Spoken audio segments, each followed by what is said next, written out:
And I saw also some people that are teaching Igbo on social media. It's very, very good. And it should be encouraged. That is part of it. Tatabo Obochi Orie. We are only, our ancestors divided our days for business purposes. Do you understand that? Do you know, we have the key to unlock wealth. Go and listen to, is it the Oba of, Ekiti or something like that? One Oba, Lagos Oba, he said it some years back. That is why our ancestors named these according just for business. Are you hearing me? Because this world is being controlled and ruled by economy. Our ancestors understood this is this secret, heavy secret. Are you hearing me? And they named Afo, Nkwo, Eke, Orie. Afo, Nkwo, Eke, Orie. Look at the European counting, the Gregorian calendar. Look at Monday, Tuesday, Wednesday, Thursday.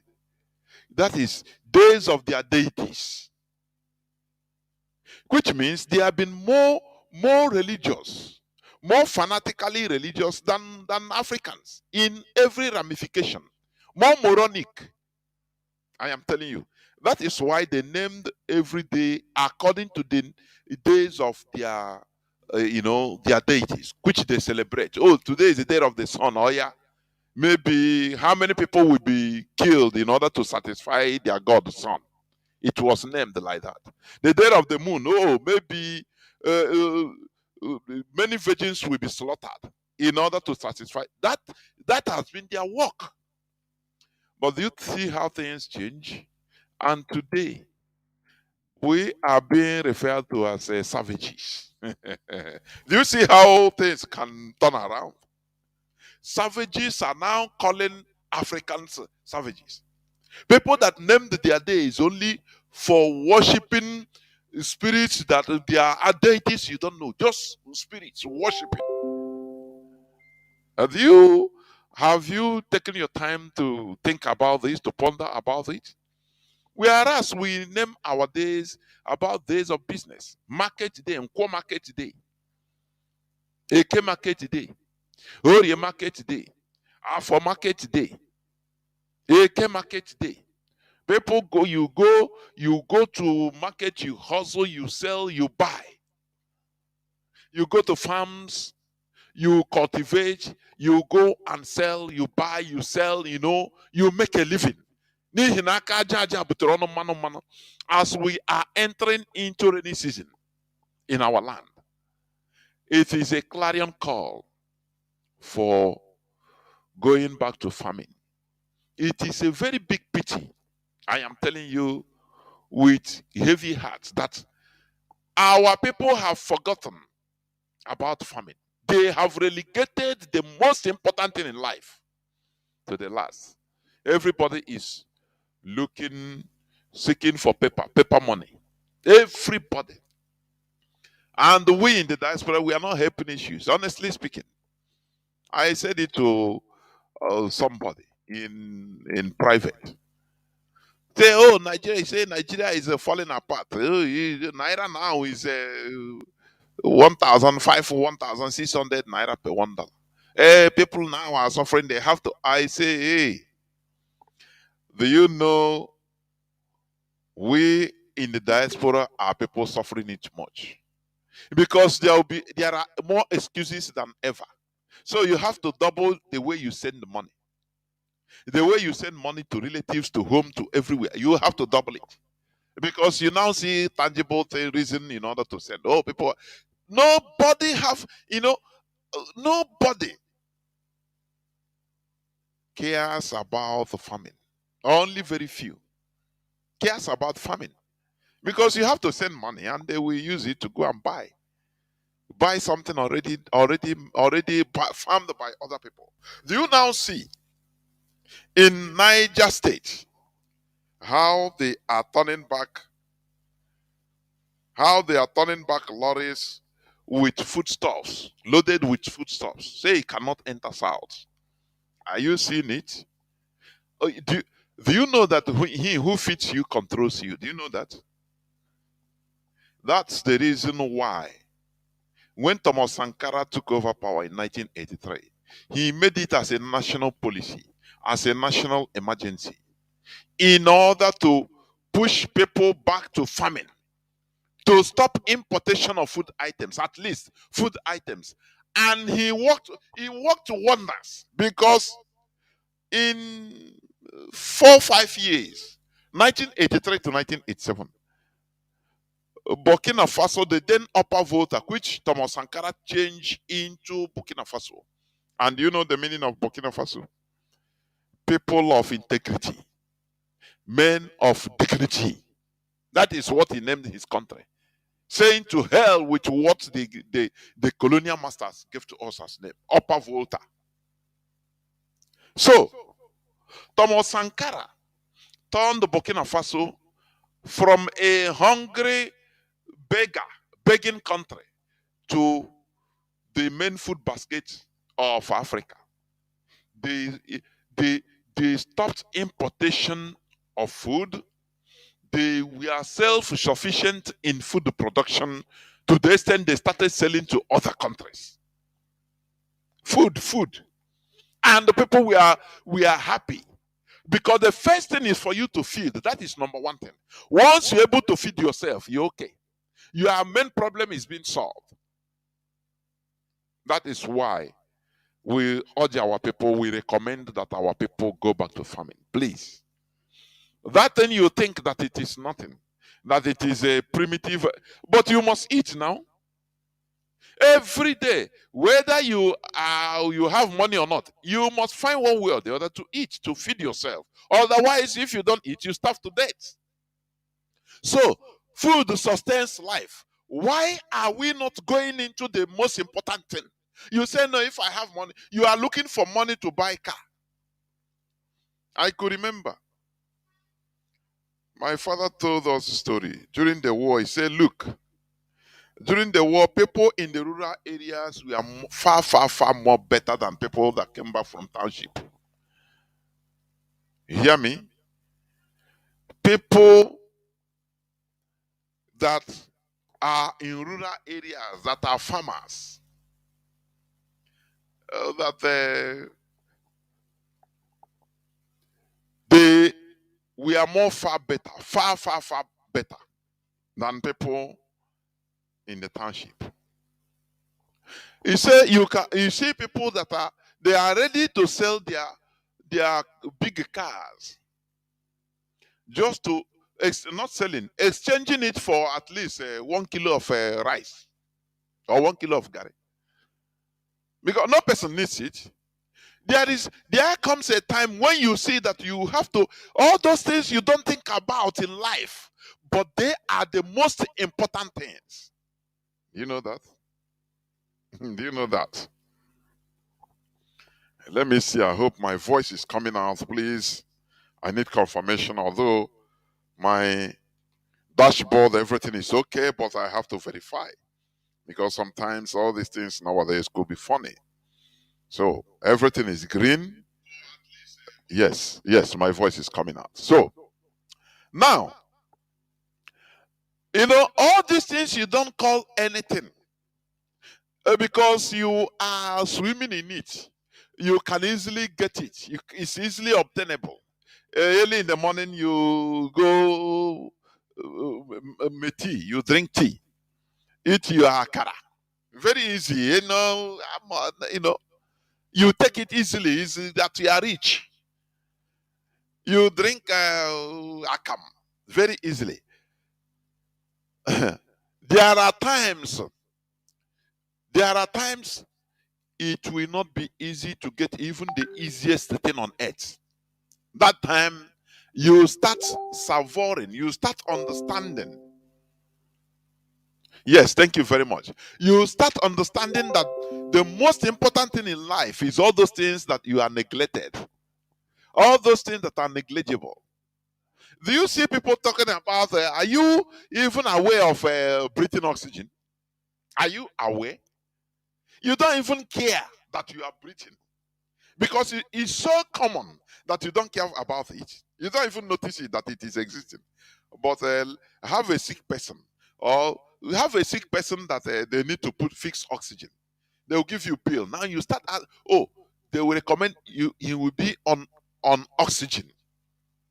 You say nah, oxygen or come free of charge. But because the person has a mechanical failure of oxygen intake in his body, he needs he needs to be mechanized. That is why now they write you that he needs oxygen that is harnessed. You understand? There you will understand the importance of the free oxygen you are taking. That is why this food you are eating every day, mama put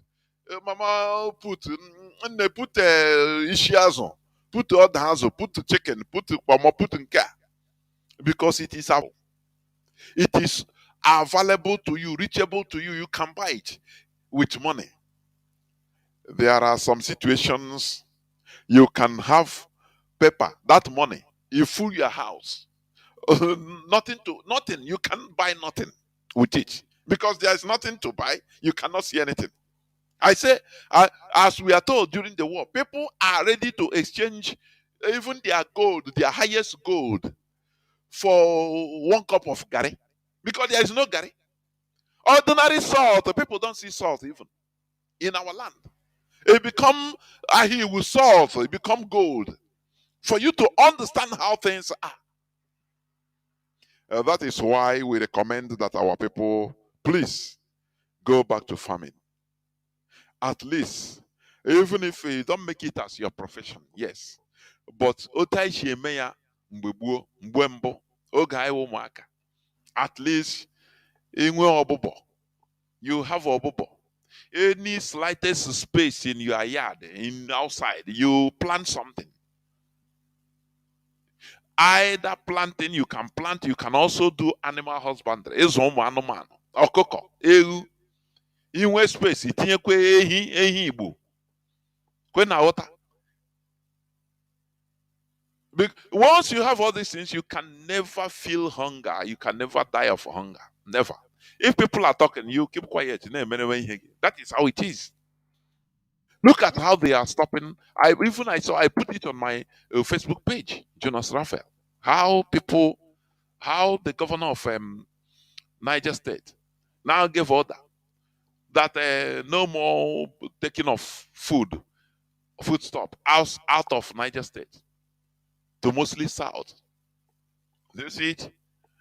Because they feel that they are feeding you. Why you are only interested in looking for money? After all, I can buy food with money now. What if there is no food to buy? What are you going? You will see money. Money will fool your hand, and you will hate money. Are you hearing me? Money will fool your hand, fool your house. You will even hate that paper called money. You will hate it in life. A word is sufficient for the wise. Here we always give you clues so that whatever you do with the clues is up for you. But we urge you to do something positive with it. Thank you, my brother, that I'm coming clear. Thank you. We must continue. Remember, today is Saturday. Today is Saturday, a day dedicated to religious discussions, please.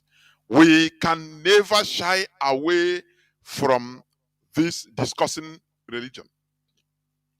It is something that we can never shy away from. You heard it from Mazi Nnamdi Kanu. He say, yes, we are fighting for Biafra. Yes, we need Biafra. Yes. But he said he gave a condition that there is a type of Biafra we don't want. Are you hearing me? It is not every Biafra we want. No. We don't want to get Biafra at all costs. Otherwise, it will cost us our brain. We get a Biafra of stupidity. We don't want it. That is why I Jinambo Kuya to sanitize the brains of our people, to sanitize our brains, to make us start reasoning in another way. Because the reason why Africa, mostly Nigeria, is going down is because of the way they reason. It's in the head, nothing more. It's in the head. It's in the head. Can you tell me the rationale behind people are suffering in Nigeria? Can you tell me the rationale behind, some, I mean, minimum wage? Minimum wage, the salary, minimum wage cannot buy a bag of rice, 50 kilograms of rice. That cannot reach a family one month. Only rice, minimum wage. Can you tell me the rationale? Sometimes, it seems we are thinking of rocket science, but no. Let us reason and ponder on little things. A country where the citizens, most of the citizens are on minimum wage, and the salary cannot buy a bag of rice. Okay, but you have senators, you have politicians that their salaries are 1 billion times that of minimum wage. Can you tell me the rationale behind it? Sometimes we don't even think, that is why, why we are always going into education here on Radio Biafra is to bring the brains of our people back, to come back and reason from the basics. Is there any rationale? Let me tell you something. When Thomas Sankara, a revolutionist, when he entered the power, he took power in 1983. The first thing he did was what? To reduce the presidential entourage, presidential convoy to the barest minimum. Because he have to set the example by himself or from himself. He have to start. It changes start from me. You understand? He made it as a presidential decree. He was the presidential entourage at that time, presidential convoy that full everywhere, because that he says is a waste.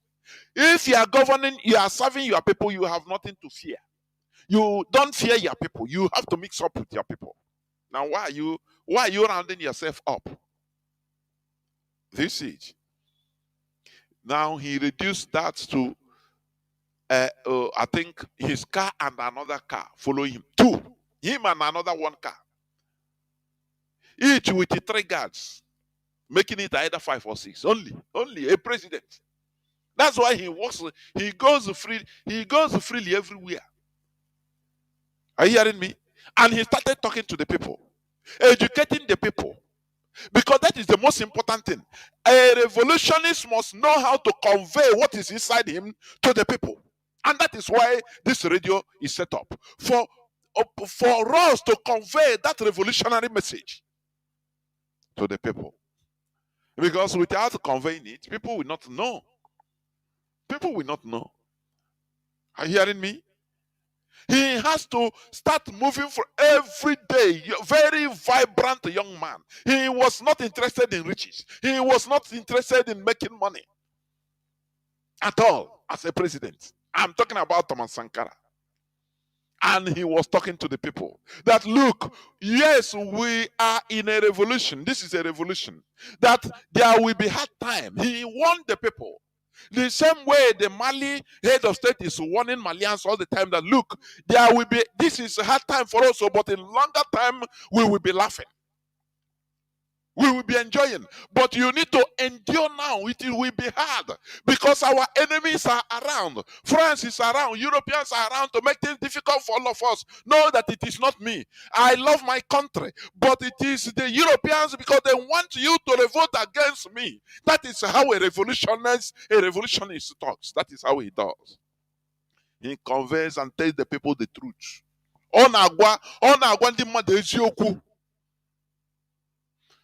Thomas Sankara, he made people to start working, to go into farming. And within 4 years, the result now, Every family now has surplus of food. At least you feed the people needing need. Because when you are able to feed and feed very well, now you can walk. You will have a healthy society. What do you mean? What do you understand me? A healthy family, healthy families contributes means a healthy society. A society that can now think very well. A society that can now withstand the sicknesses, because that by that time your immune system will be built. You will be fortified.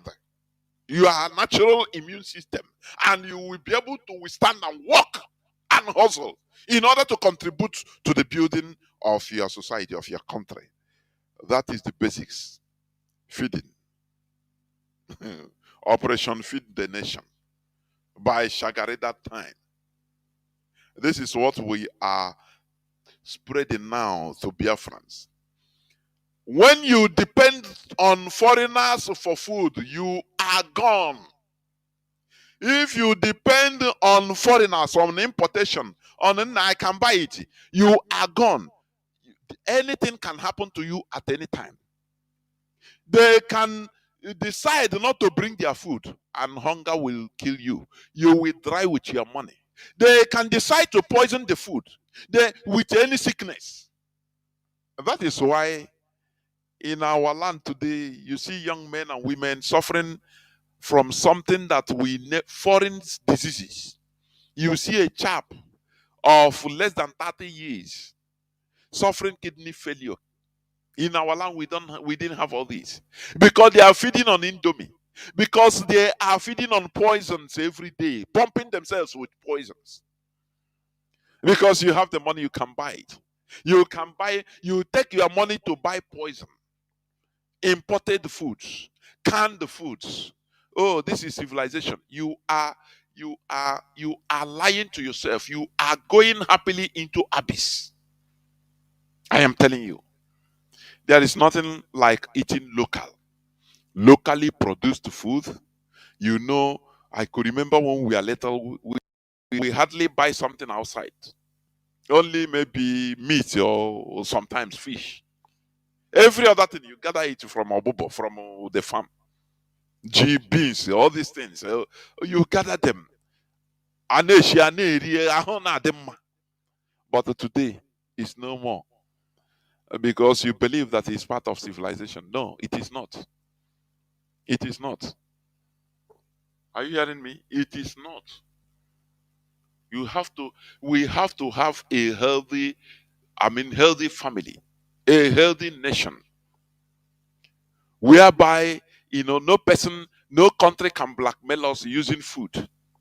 As you see now, you are seeing the northerners, their body language. Every time they say, we stop feeding you. Imagine that they are the real people feeding us. Imagine what they would do. They will blockade everywhere. No more food. But Kaichuwe Uji Mbechikade. Ono na ano ihe m na-ekwu. Kaichuwe Uji Mbechikade. This is raining season. We are entering. It is time. Not only brother send. Because send to buy. No. Use your initiative in order to do something farming. Do something farming, either a plant or animal. Anyone or both, if you have the space. That is it. So today, as you may know, I've started this. Today we will also go on the topic: continuous colonial legacy in Africa. Today I'm going to talk about religion as one of the colonial legacies in Africa. A religion that is the religion is one of the weapons or the legacies of colonialism that is still in our land. I will be talking about them. Government is part of it. I will be talking, but today I will talk about the religion as one of the colonial legacies in Africa in general, and in the zoo called Nigeria in particular. That is the topic of today: religion as one of the colonial legacies in Africa. So it is a discussion. You know, always what we say here, what we do here is this: we are Republicans in nature, and this is a Republican radio. This is People's Radio, where we debate. You understand? Where we listen to, we bow to superior arguments. So, whatever you hear me say, I am also available, ready, in order to make sure that you, if you have any opposite or opposing views, please, when the lines are open, do not hesitate to call me, please, to call here on this radio in order to put out your point. We are all learning. All we want is the best, superior argument, and nothing more. It is not that we are attacking any religion. Please, please, the same way you can, you look at it as a very good when your pastor mounts on the pulpit and start preaching. We also have the right to preach our own, please. We also have the right. It is not attacking any other religion, but we are making, we are bringing out the historical facts and, points that go towards,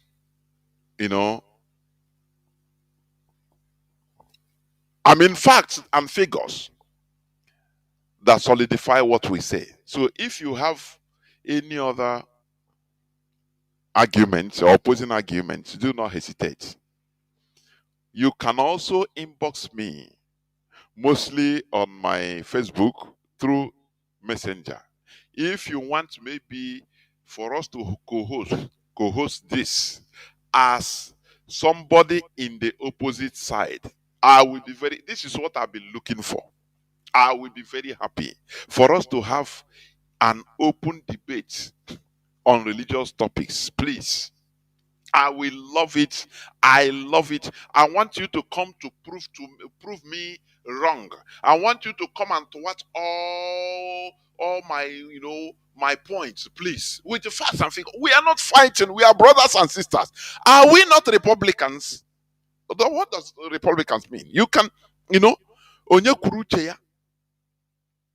So that in our normal Igbo Umunna system, one person doesn't decide. He doesn't make decision. No. It is a collective decision. You understand? That is pure republicanism. So when we are teaching, when we are talking about all these issues, including religious issues, you can also call me and oppose what I'm saying. But what I'm asking, what I'm urging is for us to do it in a civilized manner. Are you understanding me? When we talk about civilization, many people, here what grammar. Civilization just means the highest form of human character, the most advanced form of human character. That is it. That's it. So we do it in our most human advanced. Not quarrel. We are not quarreling. Not emotions. You talk, I talk. I talk, you talk. You talk, I talk. We make points as brothers. And the people that are listening can also ask questions. So I'm expecting any person of opposite view, you can inbox me. Hey, Mazi Jonathan, please, I would like us to fix one day so that look, what I don't agree. I would like us to fix a date so that we talk in the public on this radio, and also we hear from people. I would be very happy to accept it, honestly speaking, because I'm a person. I'm not the kind of person that shy away from debate. No, right from time. I know during my school days, even secondary school days, I am very good in quiz. I represent our school very well. Quiz. So I am not the kind of person that shares away. I talk, I say no, I run away. No, no, no, no, no, no, no. Now that is how it goes, please. But what baffles me, I've been speaking for many years concerning this religion. Instead of people to come openly to say, Mazi, let us have a debate, or no, call and bring your point. Ha ga anọ n'akụkụ. Now I say, no, I don't want, because these are people, the worst thing religion did to us is to even stunt or relegate our republicanism. No debate. They don't like debate. Higher, they will tell you now, no, a carnal man does not understand the things of the spirit. Come on, man. Who is carnal and who is spiritual? You are wearing clothes, I'm wearing clothes. You are eating food, swallowing a fufu and a gucci. I'm doing the same thing. Now, when it comes to reason, you say, no, I cannot understand. Does it make any sense? Oh, this thing is no onazi. You understand? We want that thing, that place. You say, no, don't go, don't go. We have entered into that place, that holy of holies. That nah is nothing. That fear factor they use in creeping us, we have broken it. Many of us have broken it. I'm telling you, it doesn't. It's not. It's just a illusion. They use illusion. That is it. So I am calling on, if somebody that is out there hearing my voice, not typing on comment section, you type okay, balaga. No, you talking no, you day your day, this religion, no force, this and that. Who is forcing who? Who is, if we are preach like they put into us that Mongo Park discovered River Niger, and we grew up, become matured, and found out that they lied to us. And we start preaching that no, Mongo Park didn't discover River Niger. And you see, they come and start saying, no, believe what you believe. Let me believe what I believe. What I believe is Mongo Park discovered River Niger. That is what I wrote, and I have a one. So it's you that know. Does it make sense? No, don't force me to believe that Mongo Park did not discover River Niger. Does it make sense? It's the same thing we are talking about here on religion. We are dealing with the facts and figures, not I believe. You are calling God of Elisha, you don't know what the meaning. Instead of calling God of Okaf and Okeke. But you are calling God of Ahab. You don't even know who they are. They don't know you. Is it not a common sense? How common sense? Kaina, that is Biafra. We don't want to restore a nation of Biafra of gullibles, stupid set of people that will defend their religion instead of defending their nation. That is what we don't want. And that is why we are doing it now. Please. We are doing it now. Please. We must continue.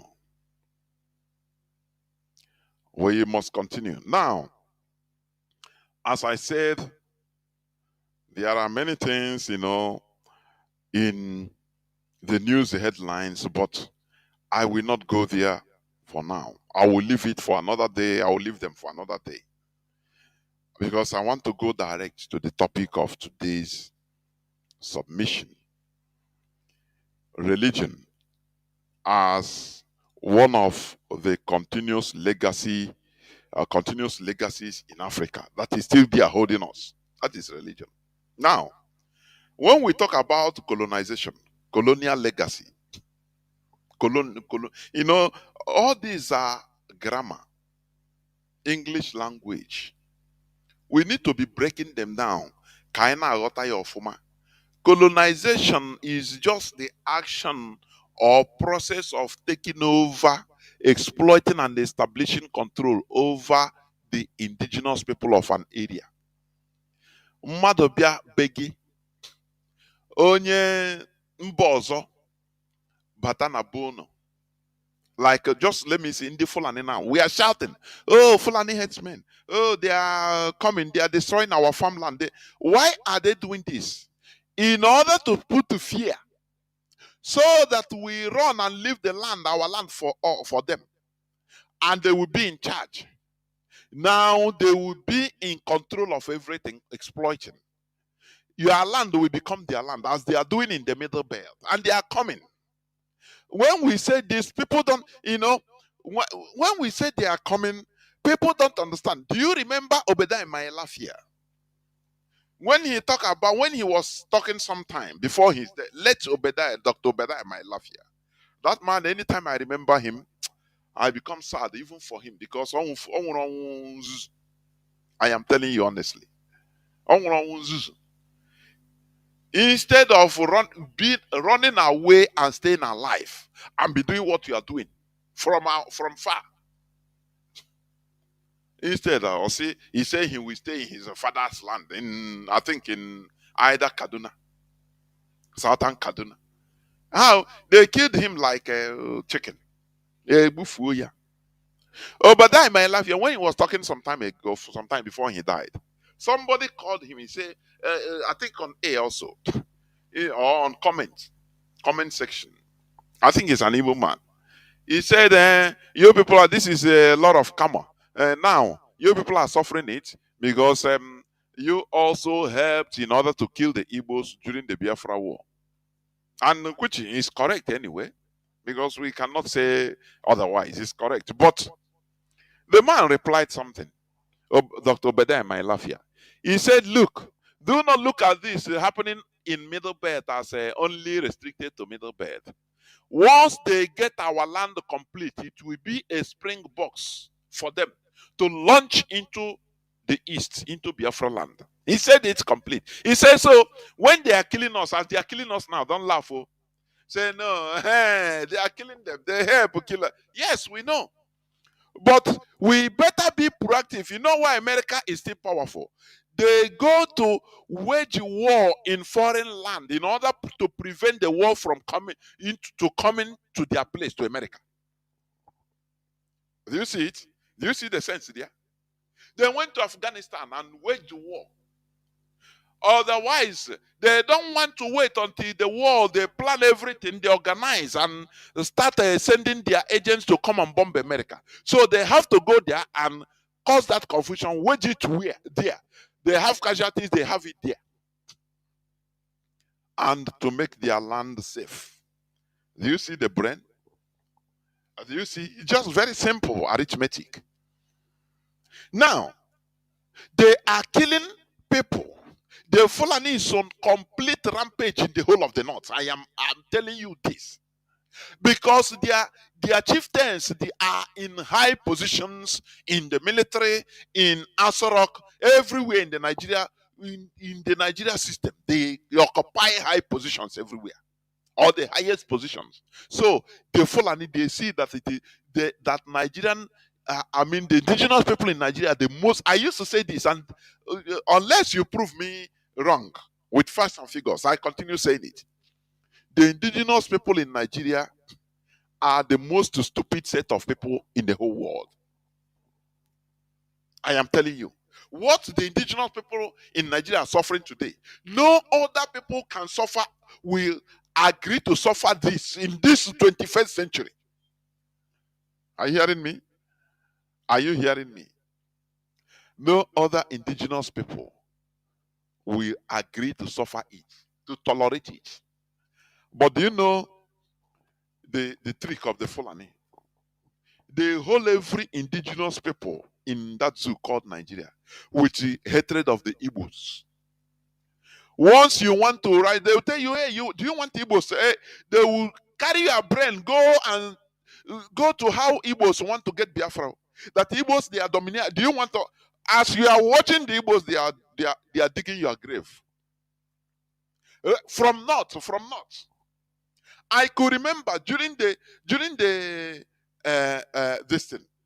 election campaign, presidential campaign, the last election campaign, the zoo, I remember on social media, one Fulani man, he went to the Christian church in the north, in one of whether southern Kaduna or any place He started preaching to them that, look, you have to vote. Do not care that you are Christian. You are first of all a northerner. You know, sorry, unless you can quote me wrong, please. But the Christians are the most gullible. I am telling you, the most gullible. Christians in Africa, in the zoo called Nigeria, are the most gullible and foolish that cannot think. I am telling you. The man was telling them. He said, "Ah, you are Christians, so don't think that the people in the south, Christians in the south, you are the same with them. Yeah, bro. No, consider yourself first of all northerner. But today, who are they killing? They fall on the rampage without pity. No person is saying, when you can you trust a Christian? Say, when it comes to money, is when everybody is the same. Oh, we are one Christians. You donate. You the miage, eh? But when it comes to helping, like when people are being killed, Christians are being killed in the north. You count on Christians around the world, in the south and around the world, in order to help you. They will pray for you. They will help you in prayer. Finish. They will pray for you, give you heavy prayer. American night vigil. Now cancel. Then you get power. Why they are burning your churches, burning people, slaughtering, massacring people. Inter society have said it that is it more than the year 2023 is the worst year for Christians in Nigeria. Let me see the number they talked about.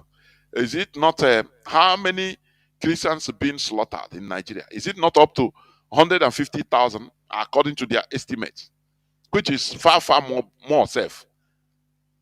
Are you hearing me? So when Christians in the north, can they count on their counterparts in the south? The answer is no. Highest thing they will give you is prayer. I take in and you are dying. No, nothing more. Let us remember our people in the north, our fellow Christians in the north, in prayers. Yeah, very funny. I'm telling you, very, very funny. Very, very funny. So it is now left for us to chart our route, and that is what we are doing. To chart our route. So I am going into the subject matter, which is religion, one of the continuous colonial legacies in Africa. As I've defined the colonization in a basic form.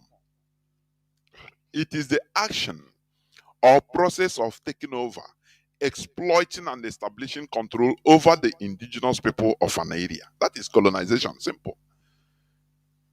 So, just I could remember when maybe if we are farming, maybe we go to farm and we see that maybe the farm, our this thing,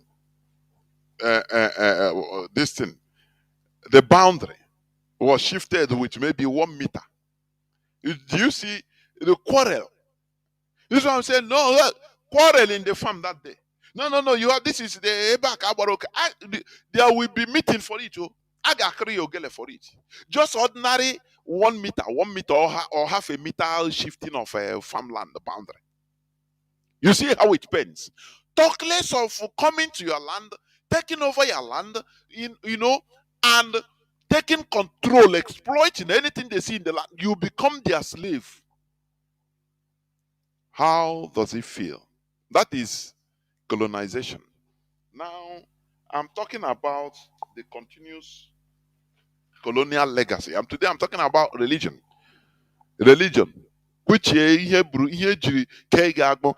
one of the continuous colonial legacy in Africa and in Nigeria in particular. Are you hearing me? Now, let me continue by saying this, that Christianity and colonialism are often closely associated with each other due to the service of Christianity to colonialism. Christianity served the colonialism and is still serving as a neo-colonialist. I mean, in neo-colonialism, that is uh, keeping, conditioning our mindsets perpetually, permanently, in order to accept the superiority of those that brought this into us. Ask yourself, why is it that look at the churches? What you see is St. Christopher Catholic Church, St. Mulumba Anglican Church, St. All are saints. The whole saints are foreigners, non-African. Non-African. It is high time we start changing all those nonsense names and be putting St. Okeke. People came and said that all of us, all our ancestors, everybody is savages. And you indirectly accept it. Do you know why? You quote from the book, just ordinary book they wrote. Every day, your life depends on it. God of Elijah. Why not God of Okafor?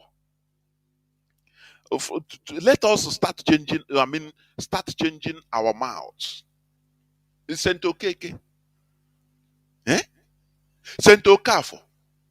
Saint Chibike. Local saints.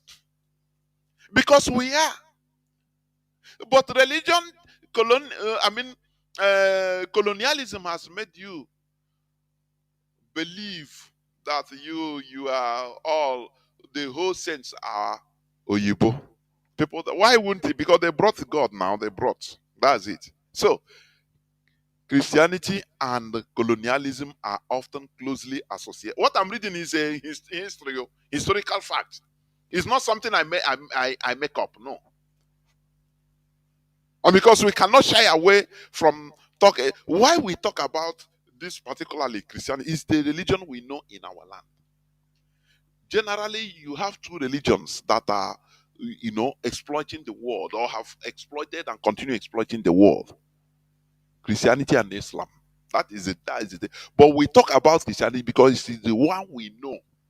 Now, in Kenya, today. So that is the one we know. We know most. Are you hearing me? When they talk about Islam, say, they don't want to Islamize us. Why are you crying? Do you know that what the Fulani are doing, Islamization now, is not up to 1% of what the Europeans did to us? Today you are seeing it and say, no, we don't want to be Islamized. So, do you see how in this time around, they kill our people inside the farms. They use money, induce, buy you to change and start praying Islam so that they will make you rich. These are ways of conquest. But you are shouting now because you are alive and seeing it. The worst one that was done to us by the Europeans, you didn't see it. That's why you take it as a little thing, you don't even count, you don't mind. The whole people that were slaughtered, they have gone by the Europeans. They come to the communities and burn down everything. These Europeans you are calling saints. I want you to be, what the Fulani are doing in Nigeria, in our land today, is not up to 1% of what the Europeans did. Using Christianity, they are converting us, our ancestors. You understand?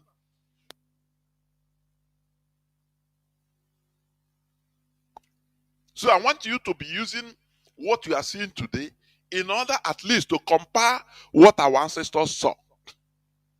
Are you hearing me?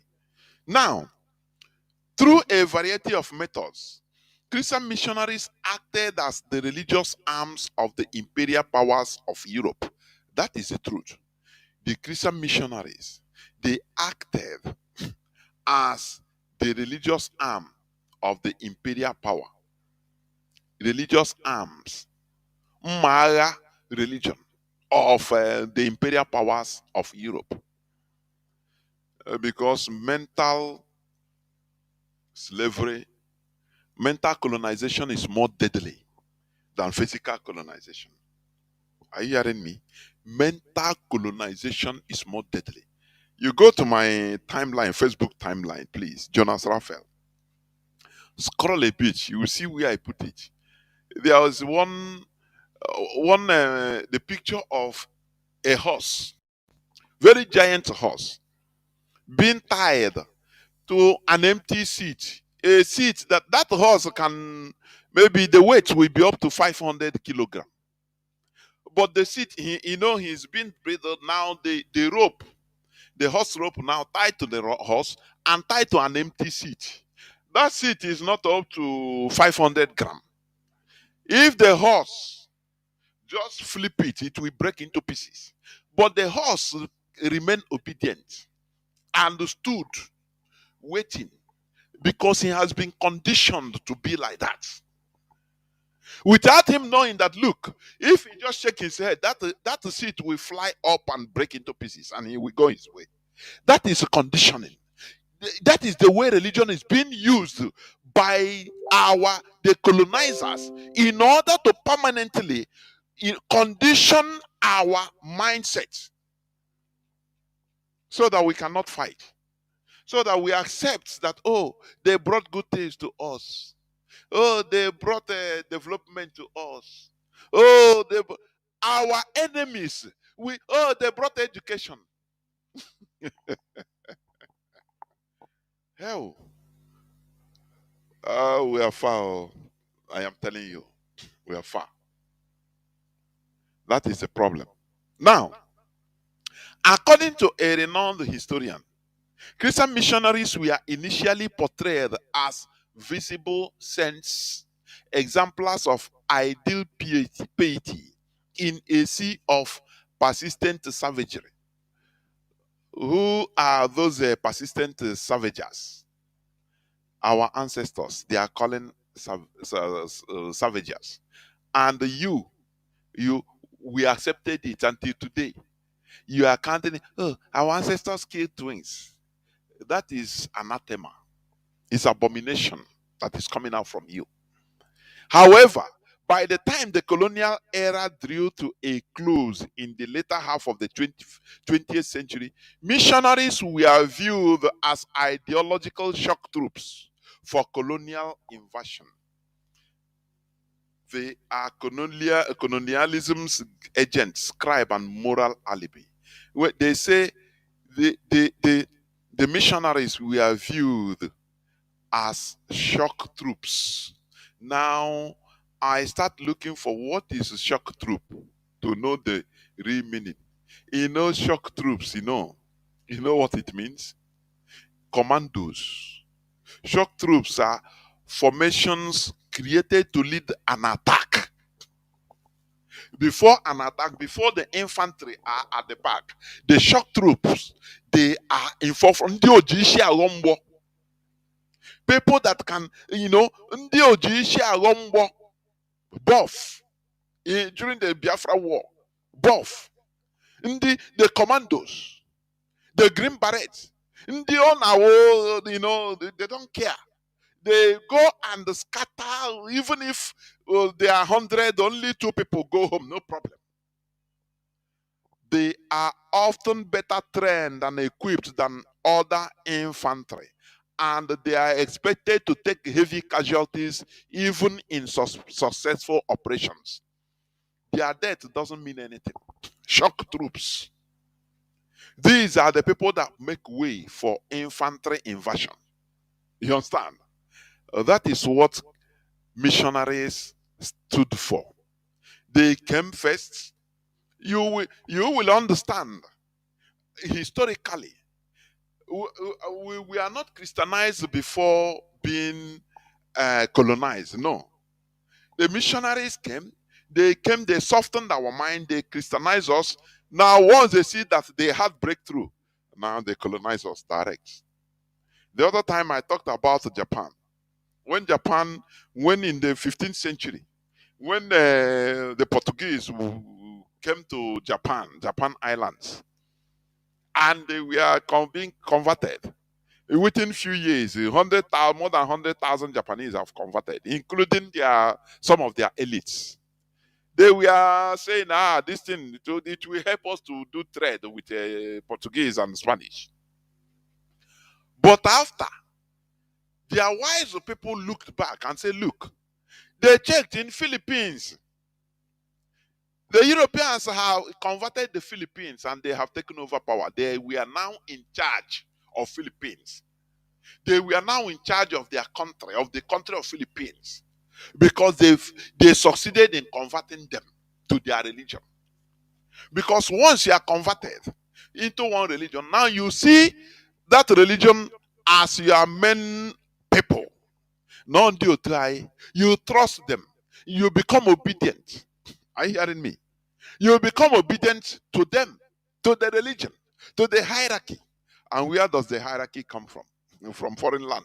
So they can command you. They will give signal to their government and say, this is the time. They are in our hand. We are in charge. So you have to come and do your own. The government will now they will now take over the land. And you'll be answering, so you'll be feeling fine with it. If you talk, you want to say no, no, no. They will show you where it is written in their Bible that you shouldn't rise up. Touch not my anointed. Don't touch not my anointed. You have to obey the anointed man of God. And you even if you want to rise up, you see that the colonial masters are killing your people. Once they say no, leave, these are unbelievers, it is good. The Bible says that Christ didn't come to bring peace. He came to cause confusion. So that you will be against unbelievers, you'll be against unbelievers. You have nothing to do with unbelievers. Now they put a hedge between you and your brothers, and you feel that you are with them. And they will be massacring your people in the name of their savages, their unbelievers, their sinners. Do you see that? And you are happy following them. Before you know, they will kill the people that will resist. Now every other one that is in the religion is now no more. Is humbled and humiliated till today. They will be preaching to you. Now you're a sinner. Don't think about sinning. You go to confession on Saturdays, and you confess to the agent, the colonial masters. Even whether you want to have any plan in order to resist or in order to rise up against what they see, they will urge you. They will beat you mentally into confessing your sin, because they call it a sin. Once you confess, finish. You become, everybody now will be pacified. Pacification. You cannot rise up. Is it not what is happening in our land? You cannot rise up because of the religious indoctrination.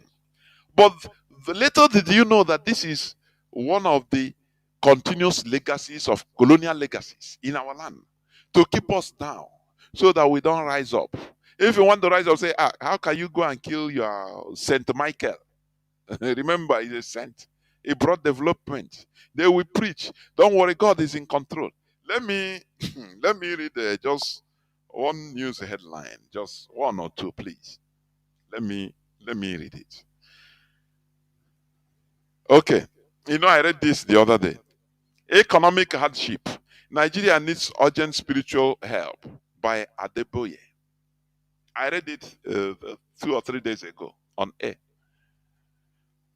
He's doing the colonial job. It's the colonial legacy. To remove your mind, to pacify you, to make you understand that no, your problem is not all this government. It's not all these people, the political elites. No, they are not. Your problem is spiritual.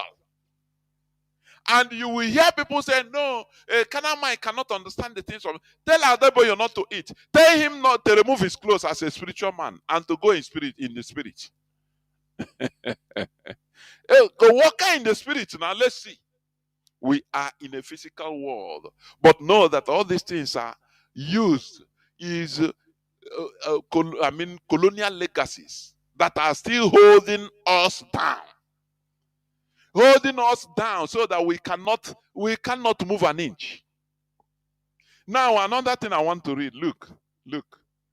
These are Borno state government declares one-day fasting and prayer over inflation, hardship, and insecurity.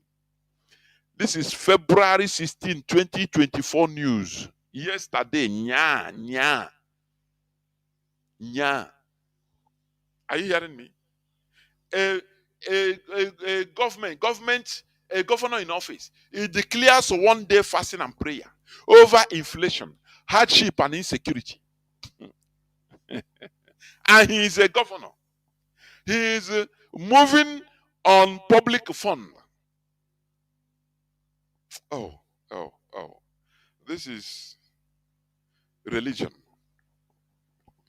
One of the colonial legacies that is still hanging very heavy on the necks of our people, on the necks of Africans.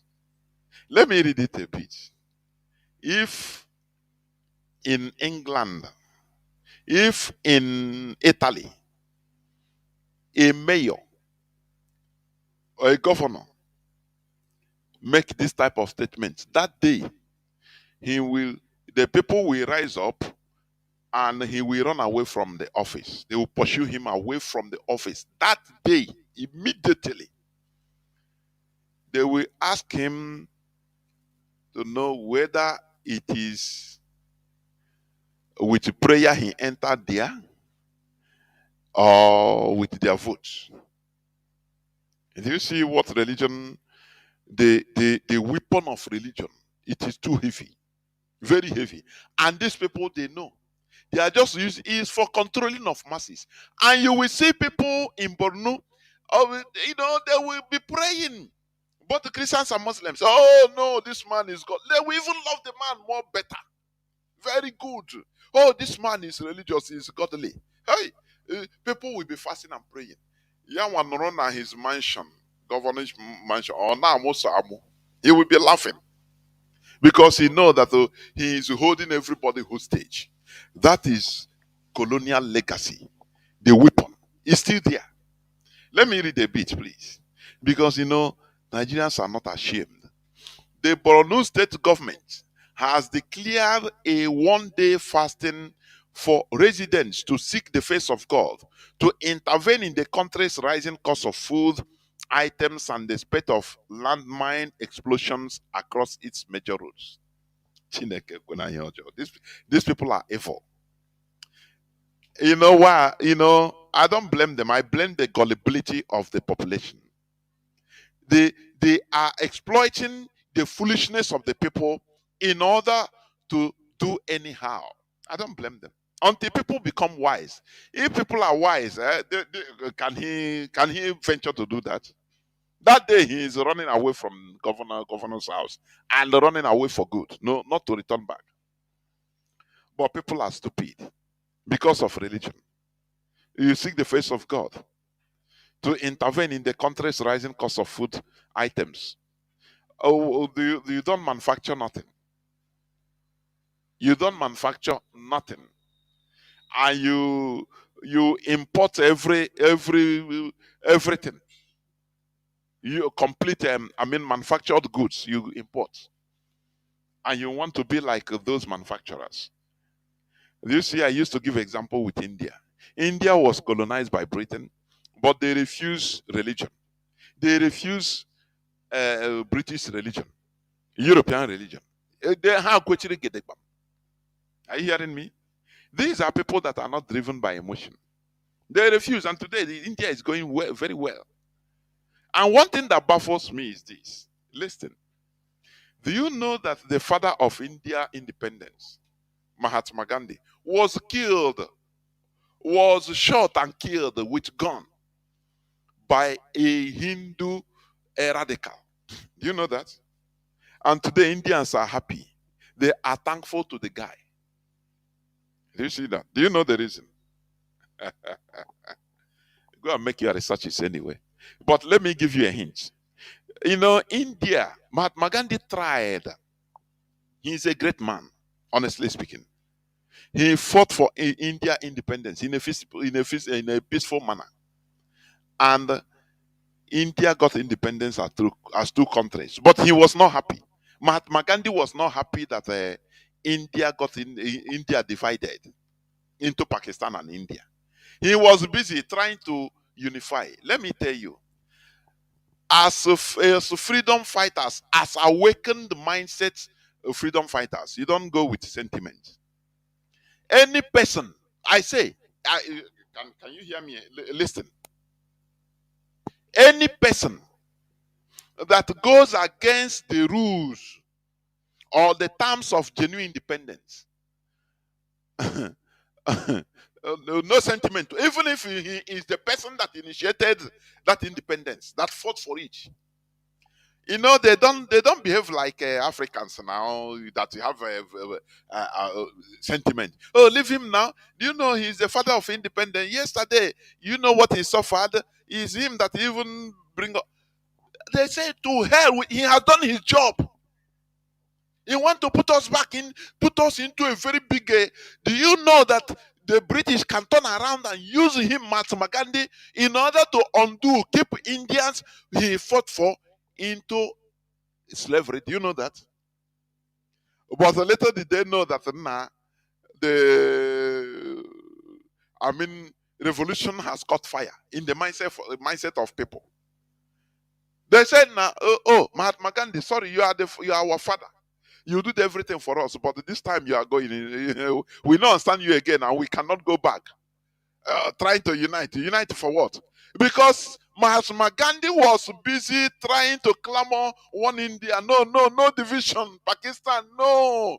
I fought for overall freedom of everybody, including, it doesn't matter where Hindu, it doesn't matter you are Muslims, we are together, one unity. He never knew that even the British, they also want to twist him. He is doing the biddings of the British. But the people under him, they understand that the time has come for this man to go. Are you hearing me? The time has come for this man to go. He has done his job. If it is you, you have sentiment. No. Who did this? But the people, do you know what is nation? Where millions of people's interest is involved. Do you know what it means? After maybe one person will hold this hostage, like in Nigeria. Come on. Somebody will turn himself into a cannon bulb in order to kill himself and kill people and kill that person. The guy killed him and he was caught. I think he was sentenced to death. Normal. The guy he shot and killed Mahatma Gandhi in 1948. 1 year after independence. They said, this man, you are too much India, big India, you don't too much. We are good as we separate ourselves. Otherwise, if we continue being one big country, we are going nowhere. And they saw that they cannot stop. Now, they plan it. One person go and sacrifice him life and sacrifice the man and kill the man. That is how it should be. Today, they are thankful of the man because had it been, they use sentiment. Oh, man, Gandhi is the father of our nation. Let us follow him as he is. By today, India would have been even worse than Nigeria. Do you know that? So, one person should never hold the destiny of a whole millions of people into hostage. Now you hold it with emotion. It's emotion. Emotion. Hey, now yesterday he was no. We are in a national revolution, independence, freedom. Once you play your part, another person will take over and play his part. Another person. If you fuck up, national interest continues. That is why Mazi Nnamdi Kanu, he even said it he used himself and give example. He said, any day I come out and start saying, onye no nazum, cut off my neck,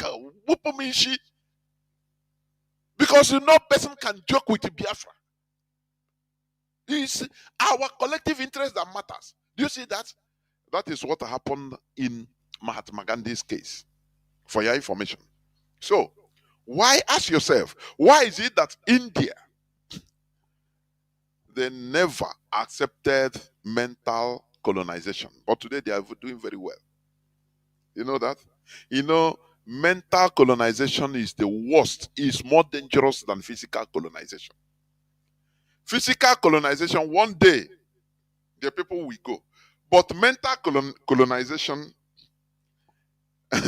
it cannot go. Because you use it, you born your child, you immerse that your child, you train that your child in that mental colonization. And religion is one of them. And that is why it's very difficult. Very, very difficult.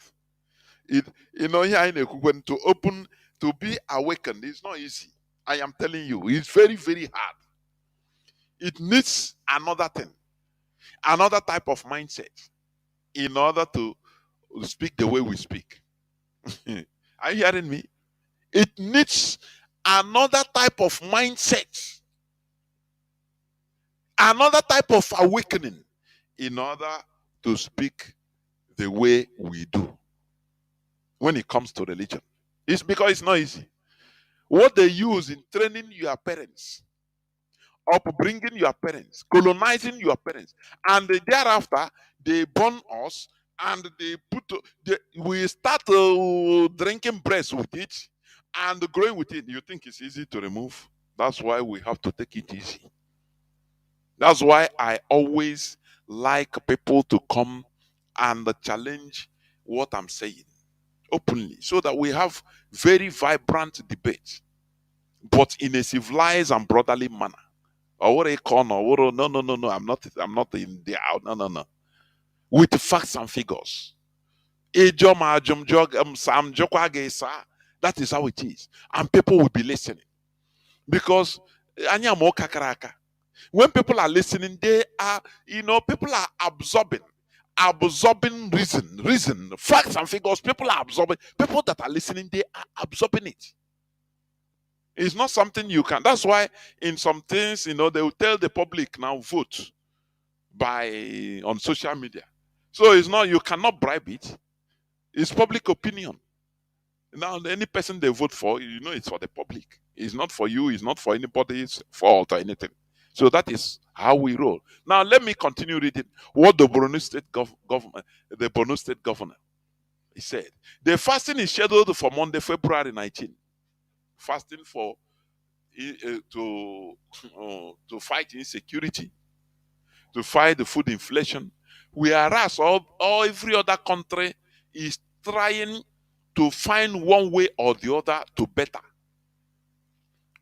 themselves as a country using technology. Nigeria, they are fasting and praying. It's official. They are fasting. Governor Babangana Zulum disclosed this in an interview in a statewide broadcast on Friday, noting that the state government will be investing in modern farming techniques, providing support to local farmers, and creating incentives for agricultural innovation. But they are fasting and praying. Now you ask, you have insecurity, and you are crying for insecurity, but you have repentant Boko Haram, don't you? You recruit them back into the society, and not only that, into Nigerian police and army. People, radicals, you call them repentants. What America did, and even Saudi Arabia did, and it backfired, few of them. And now is what Nigeria is going to. Some people in Guantanamo Bay, when the world was shouting, release them, this and that, yes, which also, because they were there, without being tried. No law hold them. Because if America just America leaves that land, Guantanamo Bay, from Cuba, since decades, of which when Fidel Castro entered power in 1959, he stopped taking the money for the lease till today. But America built that Guantanamo Bay there, the prison, so that no law applicable to American citizens will be applied there, because it's not in American mainland. Do you see how they go over law? You not prove that place is America. It's under lease, so it's not American soil. Had it been, it's American soil, but still, many of those people, or terrorist suspects, and all the rest of them that were there, unjudged, or without being judged or without being charged. Some of them, they pretend to have repented after many years, more than 10 years, some of them. And America sent them. There's one they sent, I could remember, there's one they sent back to his country, I think Saudi Arabia. Saudi government gave that boy everything, even to want to marry for him, gave him house, state of the art mansion, anything he wants, they give to him. So that to pacify him more, because he said he have repented. And he was staying inside there. One day he just disappeared. And another place they saw him, I think it was in Syria or Iraq, making video on how he's beheading, is it American soldiers or Christians? I don't know. He was a repentant. Somebody, they even put resources, everything. Talk less of they will catch a Boko Haram today. Tomorrow they say he have repented. And they put him back into Nigerian army. And they are talking about he will be there giving information to his people, the Boko Haram people. That is it. But today, they know all these things, but they are people, political elites that are deceiving their people. They know what they are doing. Oh, Borno state government declare 1 day fasting and prayer over inflation, hardship, insecurity. That is a religious, one of the religion as one of the colonial legacies. That has been Islam and Christianity. These two religions. Islam has been there. You understand? Just like the clip I played, the guy, the Liberian man, he said it that the Northerners, they need 2 revolutions because they are colonized 2 times. One is the Sokoto Caliphate. Now before the British come. So they have 2 folds of colonization. If we Southerners, if we vex about as we are now awakening about colonialism, we fall our defense, we fall back to our tradition and culture. But he said the Northerners, the Caliphate, they don't have culture to fall back to. That's why everything they are doing is at the base of Islam, which is also a colonial legacy. So do you see they have double trouble. Double trouble. I gosh back to our roots. They don't have even any root to go back to again. That is why they are trying to Islamize us for us to see what they saw, what they are seeing, so that we will no more have any root. We will be doubly colonized, first by Britain, now by Islam. So you don't know which one. You become confused in life and in afterlife even. You see, that is what is worrying them.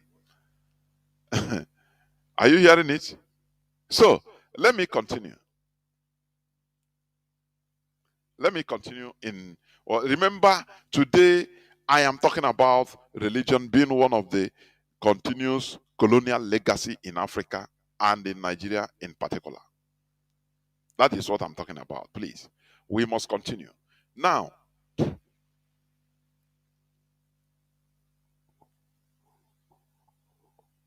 in some regions,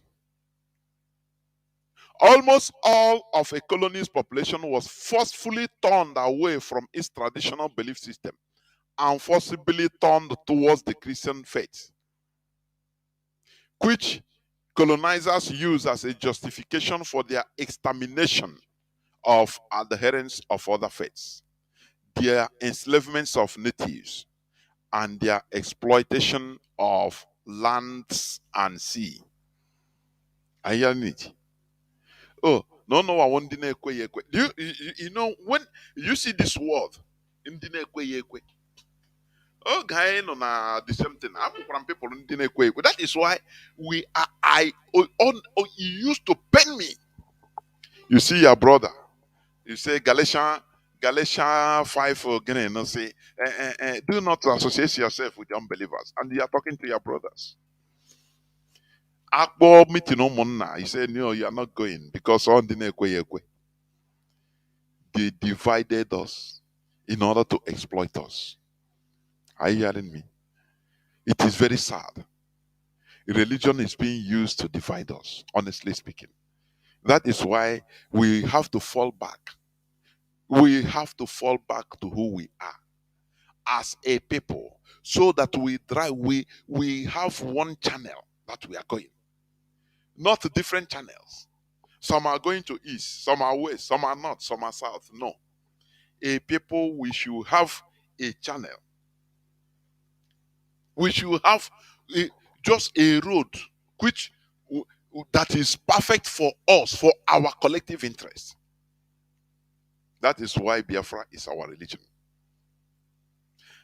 Okay, as I was saying, according to a renowned historian, Christian missionaries were initially portrayed as visible saints, exemplars of ideal piety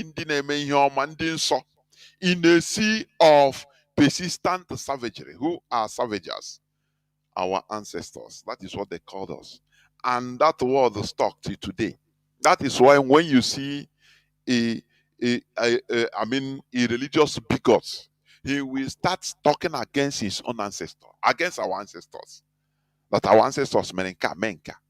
Whereas the European ancestors that committed all sorts of evil, genocide. No, they don't talk against them.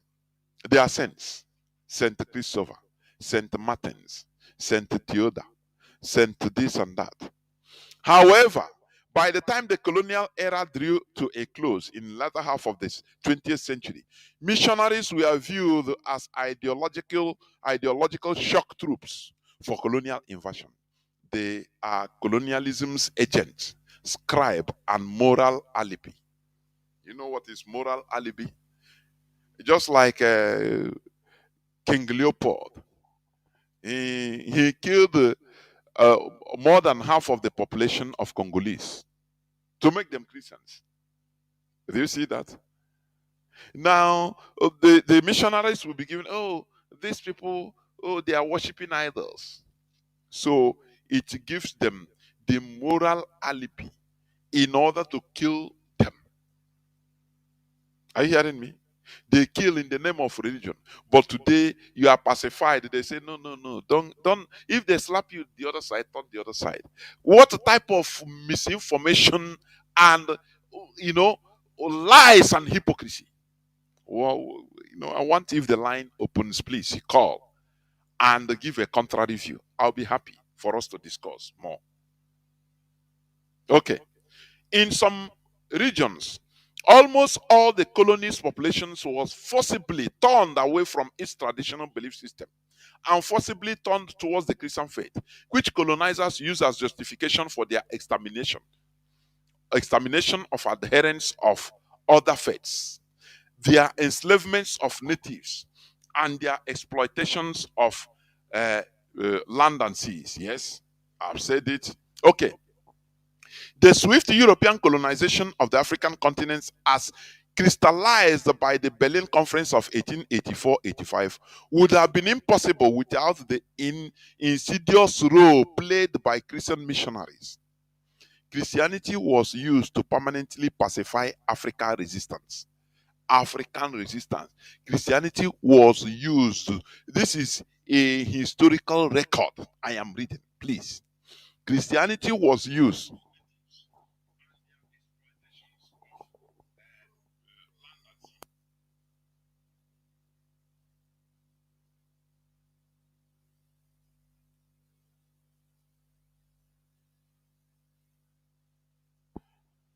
We must continue. We must continue. As I was saying, let me continue.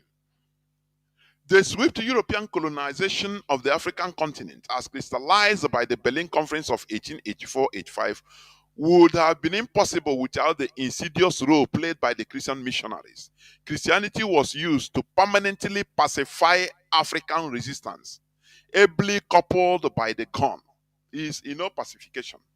When they finish what they are doing, they turn us into cowards, idiots. No, don't fight back. Instead, go to prayer. As they are killing Christians in Nigeria, no, you go to prayer. I saw in one time in I think either last year or last 2 years, where the Fulani they killed and burnt churches and people's homes in I think southern Kaduna.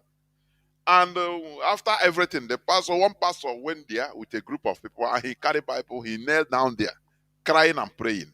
That is what Christianity was being used for. To pacify you. So that you only cry. Cry to God. Is it God that kill you?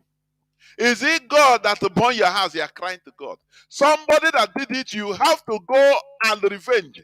Arm yourself and do the same thing. The way, you know, iron to iron.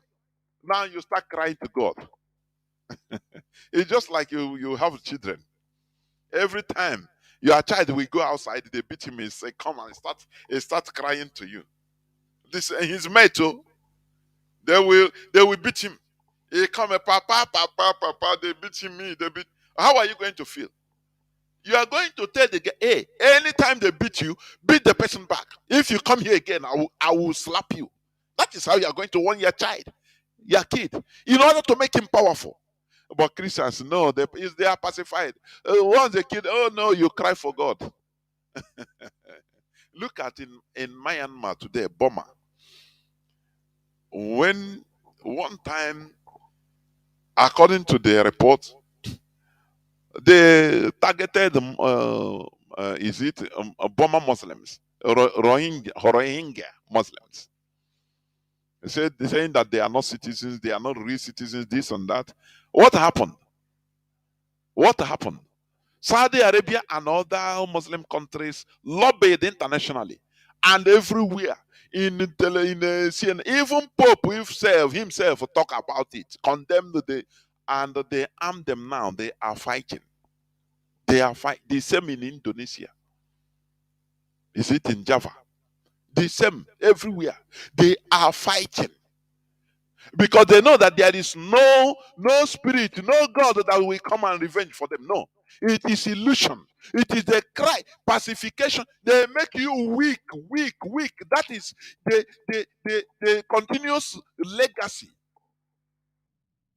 colonial legacy that is ruining our life. That is why we don't care what happens to one another.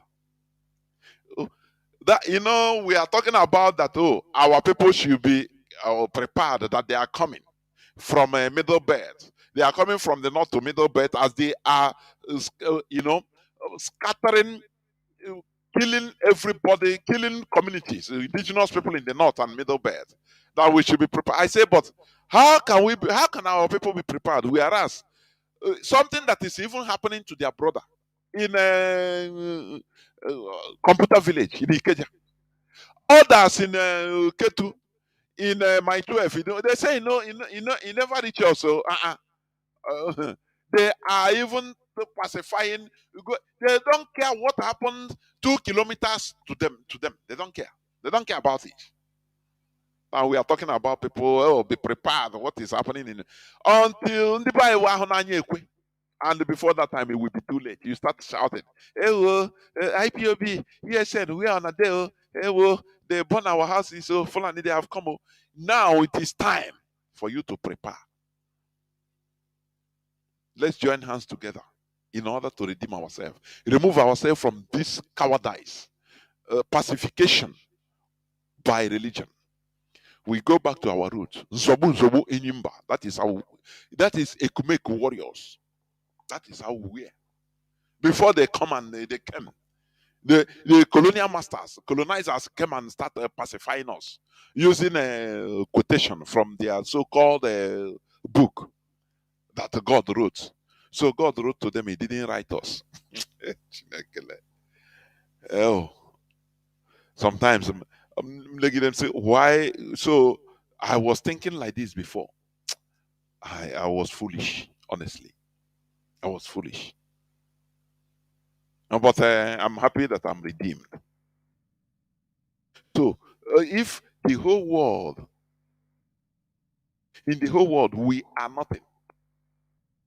God cannot write through us, no, because we are. So what they call us savages is what we are. So you say word of God to them. Ha, bruzie, butere anyị, na-agwazi anyị, because God cannot talk to us. Eh? Is that what you are saying? And when you are quoting it, you say, why are we? What is all this? Why can we be thinking like this? It is affecting us. This, I mean, legacy, colonial legacy of religion is being used to divide us into shreds, into piecemeals. But we must continue because our eyes are now open. That is why IPOB is one family. IPOB is one family. Now I ask you, imagine the Afghanistan. You know, America invaded Afghanistan. Soviet Union first invaded them, I think 1969, and they resisted. America also invaded them. And today, those that resisted America are ruling Afghanistan. They liberated themselves. Do you see how things move? I want you to understand. Imagine when America invaded Afghanistan. Do you think that they could be able to sustain resistance to the occupation? If had it been Afghanistan was Christianized, as they go, they started Christianizing them. Missionaries go start preaching with everything, and if unfortunately Afghans accept their religion, today Afghanistan will be happy that happily colonized by America. Even if America pulls out, they will put their system of government, put their puppet as their president, and they will be now answering Williams, will be now answering Augustine.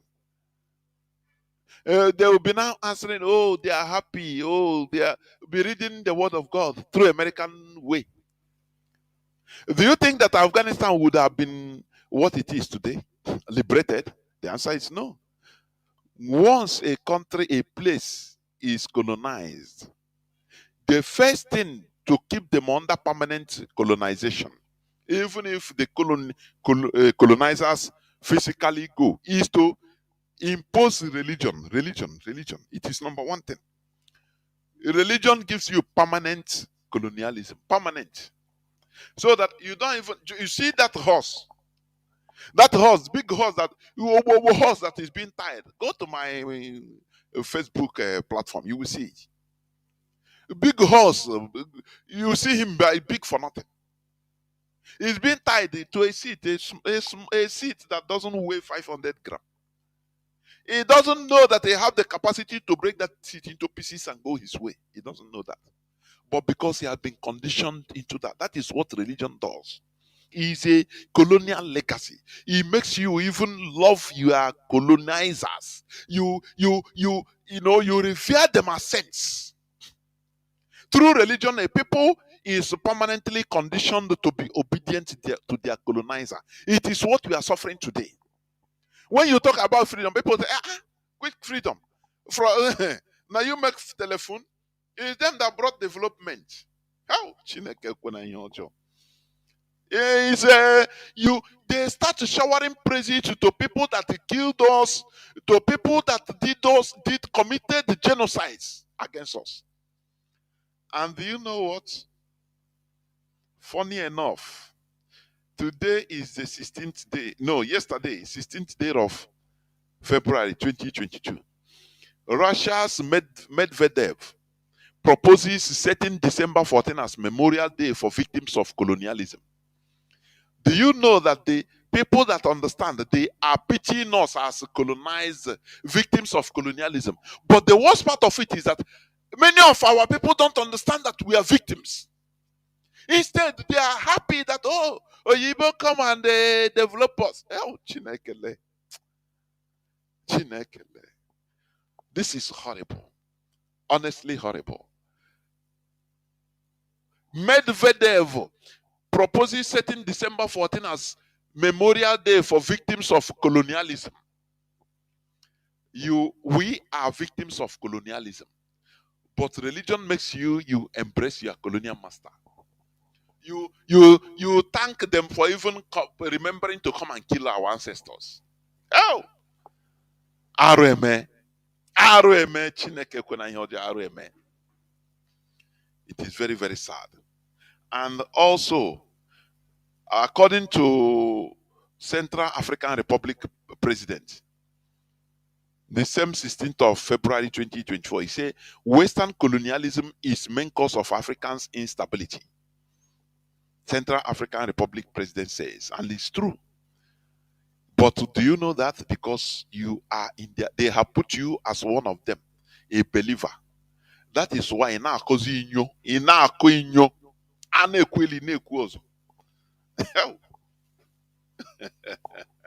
indigenous spirituality in Africa has lost its relevance and vitality owing to the domination of Islamic and Judeo-Christian beliefs. The latter belief system were externally imposed on Africa via brutal military conquest and deception. Do you see how we are converted? Through imposition, through brutality or brutal military conquest and deception. Deception. When it is deception, you say they are preaching, it is deception, complete deception. That is the legacy, religious, the colonial legacy that is still on through religion. It is there. It is tormenting us. And it is the worst. You see, the worst. Because it makes you powerless. It makes you don't fight. It makes you, you see your colonizer, your killer as your best friend. That's religion. You are going into heaven with them. Are you hearing me? Let me continue a bit before I open the lines. In the contemporary societies where liberal democracies are underpinned by inalienable individual rights, it is regressive to force people to subscribe to a particular set of religious beliefs. Are you hearing me? But these arguments rest on Western concepts of human rights, which dictates an unalterable system that must be used as the sole global template for unquote civilization. The Western system of human rights, which view the white property, the male individual as a single standard for universal rationality, is in many ways intrusive in the indigenous knowledge system of African societies. Even where one asserts that each individual has the right to choose their religious belief system as the Western templates of human rights and civilization. Questions around identity, belonging, and fulfillment are inescapable. For the most part, the innate understanding of Islamic and Judeo-Christian religious beliefs by Africans is questionable, and this largely relegates to the specific standards of Christianity that Africa finds itself with. The truism of Christianity being exploited as a colonial tool for imperial domination is lost on many sections of African population. But perhaps the reason why it is easy to be identified with Christianity is because of its perceived notions of civility as well as success. All these unquote, success and education. That is the thing. Arguably, the swift European colonization of the African continent, as crystallized by the Berlin Conference of 1884-85, would have been impossible without the indigenous role played by Christian missionaries. Christianity was used to pacify African resistance, ably coupled by the corn. When they are killing us, they say, no, go and pray. As the Borno State governor have said, he declared fasting and prayer for something human beings are doing because they are controlling the masses. That is colonial legacy. They tell you, no, don't judge for you not to be judged. But there are courts. They put courts everywhere. They are going, they are studying law to judge people. Don't you see that? What type of mentality do we have? Now, I have also said, like in my, there's one, is it either Uganda or Malawian boy, I've forgotten, or Kenyan, which also in my timeline, that is supplying his community, his village. It's in a video in my timeline. He's a school dropout, supplying them with electricity, wind, mill electricity, locally fabricated. And the boy is a school dropout. Now, I start asking myself, I say, why is it that people that are really doing something practical to help the community they come from, doing practical, so releasing their natural talent, are mostly school dropouts? Look at Kostaris. Kostaris started even completing his education or through adult education. You understand? Look at many people, the school dropouts. They don't go, but for you to it keeps me thinking, which means you see how many master's degree holders in our communities can, after finishing their school, what they study now, they start practicing it in our villages. How many? If you have any, please you let me know. I never see. Rather, people that are trying things or doing things that we develop and start even bringing positive changes to the community are school dropouts, normal school dropouts. Because when you go to school after university, you start going to city in order to look for job or start practicing in the city. You don't care for your village. Do you see? Do you see the dilemma of this current education? Whereas normally we have things that were being discovered by our ancestors that should be improved, refined more. Look at till today. We never, because our students, our so-called PhD holders, heavily educated people, their eyes are more. They don't even look down on all these ones. They say, "How can I start developing it?" Yeah, you can make it electronic. You can create a more something more electronical that will be easily used to climb palm trees and other trees. But who cares? But you will see person that will be trying this type of thing. He's a school dropout. You know, Sinoma is a miscreant. He don't know what he's doing. You don't know that on a village now before you know something come out. Man, are the so-called heavily educated people. You go before you know, all Gawana Abuja, a bug and with the paper money.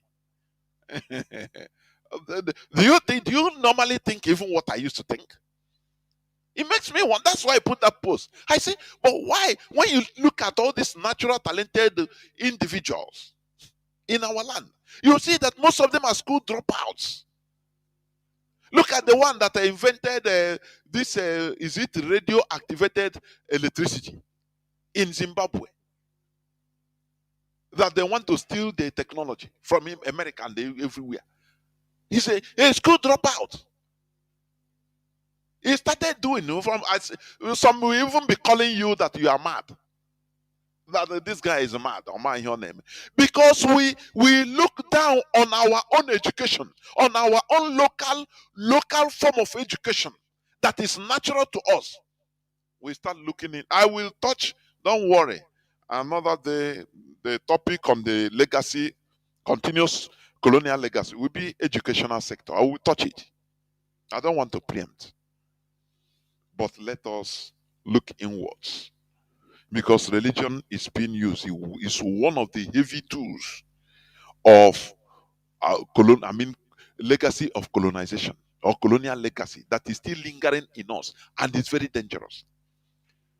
You will see a brother hating his own brother.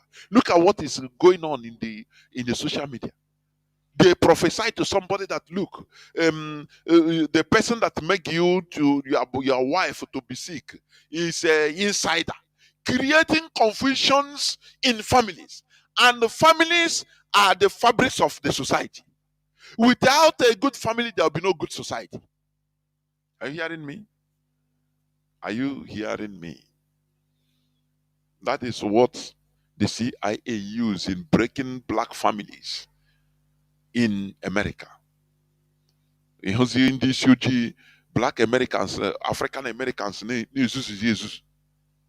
Eyiri ọgọdọ agbutue na ihe ọzọ ihe a na-arụ because they succeeded in breaking the family that African family system where man is the head of the family. They broke it. That is what they are trying to break using religion in our land. They will come and prophesy to you that look, this one, the problem you are having is in your house. Now everybody will be suspecting everybody. No peace in that house. Don't you see it on social media? Is it not what is trending now? It's good. Ikuku na-eku ka ama na fada na-eyikwe trouser. Ikuku na-eku ka a na-ahụ ọdụ ọkụkọ. That is it. They always put confusion in our family, and the family is the fabric of our society. Once there is problems in the family, there will be no problem. There will be no peace in the kindred, no peace in the community, no peace in the village. Everybody will be afraid of everybody. Pastor, oh, that did you hear? If you reach village, you don't shake anybody, because religion, which is one of the colonial legacies, is still very hot in our land and is working. They use it to destroy us, the fabrics of our society, the fabrics of our family. Everybody is against everybody. Why? Because of family. Now, because of religion. Now, as Medvedev said, the victims of colonialism. Who are the victims of colonialism? They themselves, they know that you are victims. But the problem is that you don't even know. That is the main problem. You don't even know. Because if you know, you will jettison some of all those their tools that is still lingering, including religion. You will jettison it. Do you remember, as I said it here several times, Pope Francis II, this current Pope, he went to Canada, I think in 2022, to apologize for the evil, the genocide committed by Catholic Church against the indigenous people in Canada. And somebody say he is an indigenous Canadian citizen, an old man and woman. They say that they are now happy they can now die in peace and meet their ancestors, because they have been clamoring for this for more than 50 years. They have been clamoring for this apology for more than 50, making noise all over the world for more than 50 years. Why? Because they understood that they are victims of colonialism. But you don't know. That is the most pathetic part of it. I said Pope Francis came to where in Congo last time. All of the is it Pope or King, the King of Belgium, the King of Belgium. He went to Congo, and they welcomed him with everything, with joy. Somebody they should all boycott to showcase what his ancestor did to them. But they were happy that they are dancing, and you know that these people, they don't even understand that they are victims of colonialism. Do you see the problem? Convincing somebody to know that you are under bondage. Because when you when somebody understands, that is the awakening. Awakening there, you rose up, you open your eyes, you now know that look, I am sick. You understand that? Oh, this is what is worrying me. Now from there you start looking for solution to your problem. But when you say no, they say you are sick, say which kind of sickness? Nah, I know sick. Oh. You are victims of colonialism. You say no, they brought a development for us. If you are talking about, say, you don't want colonial now, Why are you using telephone? You see people talking like this, you know that they are naive. They are simply foolish and idiots. They are idiotic because they don't understand that they are victims of colonialism.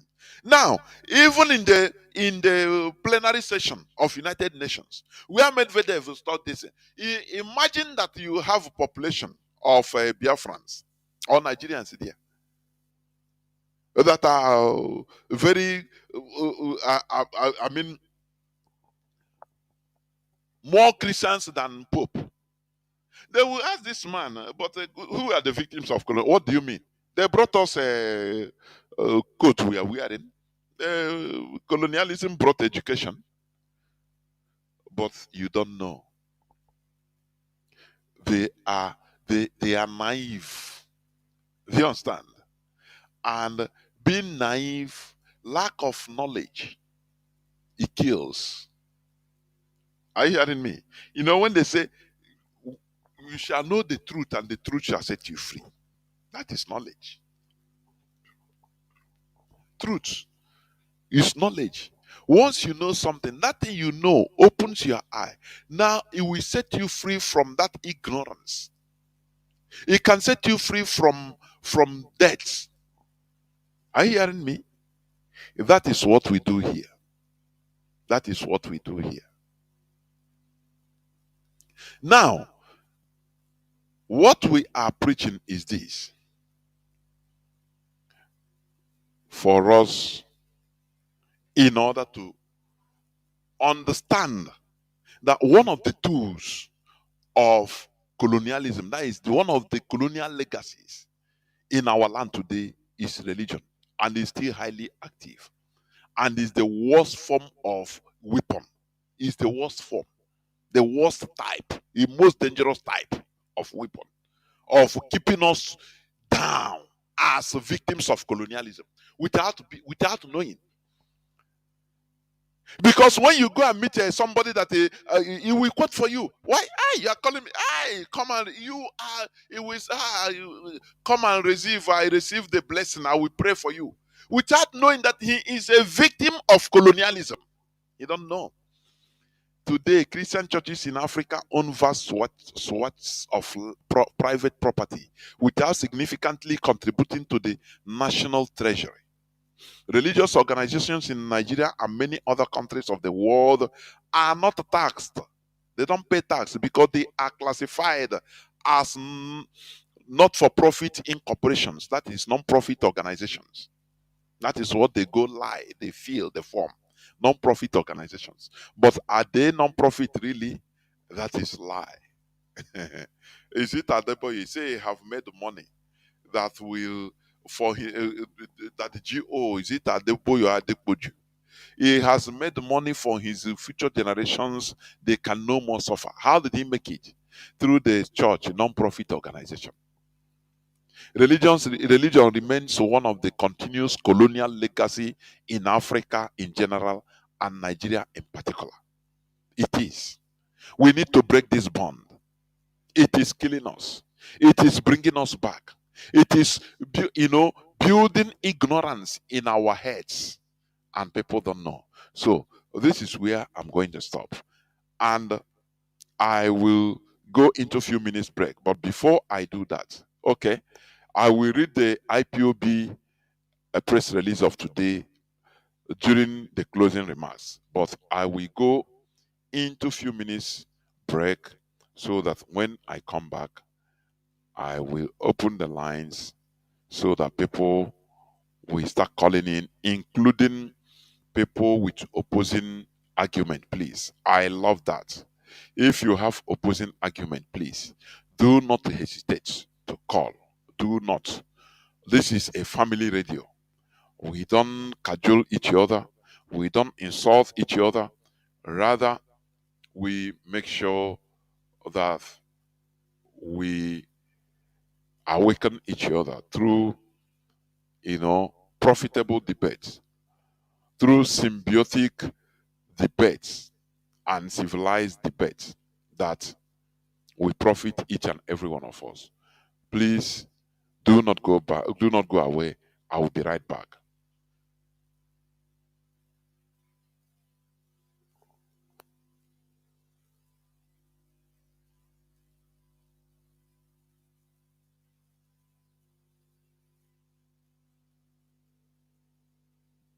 Idiots. We are here to get Biafra, yes. But I don't want Biafra of idiots. Azikiwe fought for independence. Jomo Kenyatta fought for independence. Kwame Nkrumah fought for independence. Arap Moi fought for independence. Nyerere fought for independence. Even right now, remember, I don't want to talk about Eduardo dos Santos of Angola. That's different. I want to talk about Nelson Mandela. He fought for independence. Are you telling me that South Africa you have today was what Mandela fought for? Are you telling me that Mandela died, that black people will be hunting down other black people to kill? The answer is no. Why is that happening? Because the principal critical work that should have been done with the freedom fighting was not done. And what is that? Education. Is a secret. I've given it away now. You know, before we arrived at fighting for our freedom this way, I looked at the history of Africa. I looked at the history of every black freedom fighter, genuine. I looked at the history of their countries and respective territories and what happened when they got what they were looking for. Invariably, you'll be shocked. None of them made any progress. I repeat, none of them made any collective, conscientious progress that you can look at and say, hey, I'm happy with this. None. Why? Because black people try to, or they are imitating, they want to imitate Europeans and white people. They think that by going to white people's school, by doing everything white people does, somehow they can effect lasting change in their lives. And the answer is no, you can't do it. Do you know why they cannot do it? There is a way that Caucasians think. It's working for them, and I love it. Good luck to them. But you, as an African, you as a Biafran, if you want that piece of land to be developed, you need to think in a particular way. Not necessarily with the way the Caucasian does it. That is what we are doing. So that the legacy of Biafra will last. That Biafrans will not condone anybody. You will judge any fool who is in office and stealing money. They say don't judge anybody. So somebody can be a governor and steal people's salary and run away. Well, don't judge him as he's stealing your money. You come and say, oh, God, but what are you doing? You say, oh, don't judge me that you will not be judged. It's in the book. It's just like a pastor telling you about tithe. Or touch not my anointing. You are a criminal fake pastor. They are coming to arrest you. You say, oh, touch not my anointing. We want Biafra to be different. That is why we educate you. We impart knowledge the way we do. So you'll be able to hold your public officers to account. Nobody can come and bring any wishy-washy, superstitious mumbo-jumbo. Tell you, oh, don't touch this. Nonsense. Everything is questionable. Everything I say. Question everything. That is how you keep your public servants on their toes all the time. To do what you want. After all, the country belongs to you. It doesn't belong to them. Power belongs to the people, and in this Biafra we are building genuinely, power will belong to the people. How do you make them hold on to that power and discharge your responsibilities? By educating them, and that's what we're doing now. So sometimes it appears as if we are digressing. Oh, we are going towards religion. It is for a purpose. We know what we are doing. It is for a purpose. Or else you end up dumb. You won't know what they're doing. We don't want that rubbish. That's why we do things the way we do. After all, the basis of your ignorance as a black person is religion. Religion is why black Africans are dumb.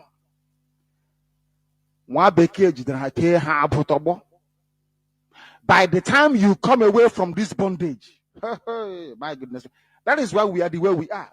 We are fast forwarding everything to make it quick so that when we get Biafra, you won't mess it up. All of you with your general overseer, if you're in the Biafra army, telling me I should leave Yoruba pastors alone. If you know Yorubas don't want Biafra, is that correct? Yes, this man said, Kumiji said he is praying for the zoo not to break up. Yes? And we're fighting for the zoo to break up. Now, if this pastor of yours, because as you're going now, you give your mom your phone number or your dad. Your dad goes to Yoruba church. They ask you that, oh, where is your son? My son is fighting with the army of Biafra. The pastor can say, give me his number. I want to call him. Yoruba will call your son at the battlefront.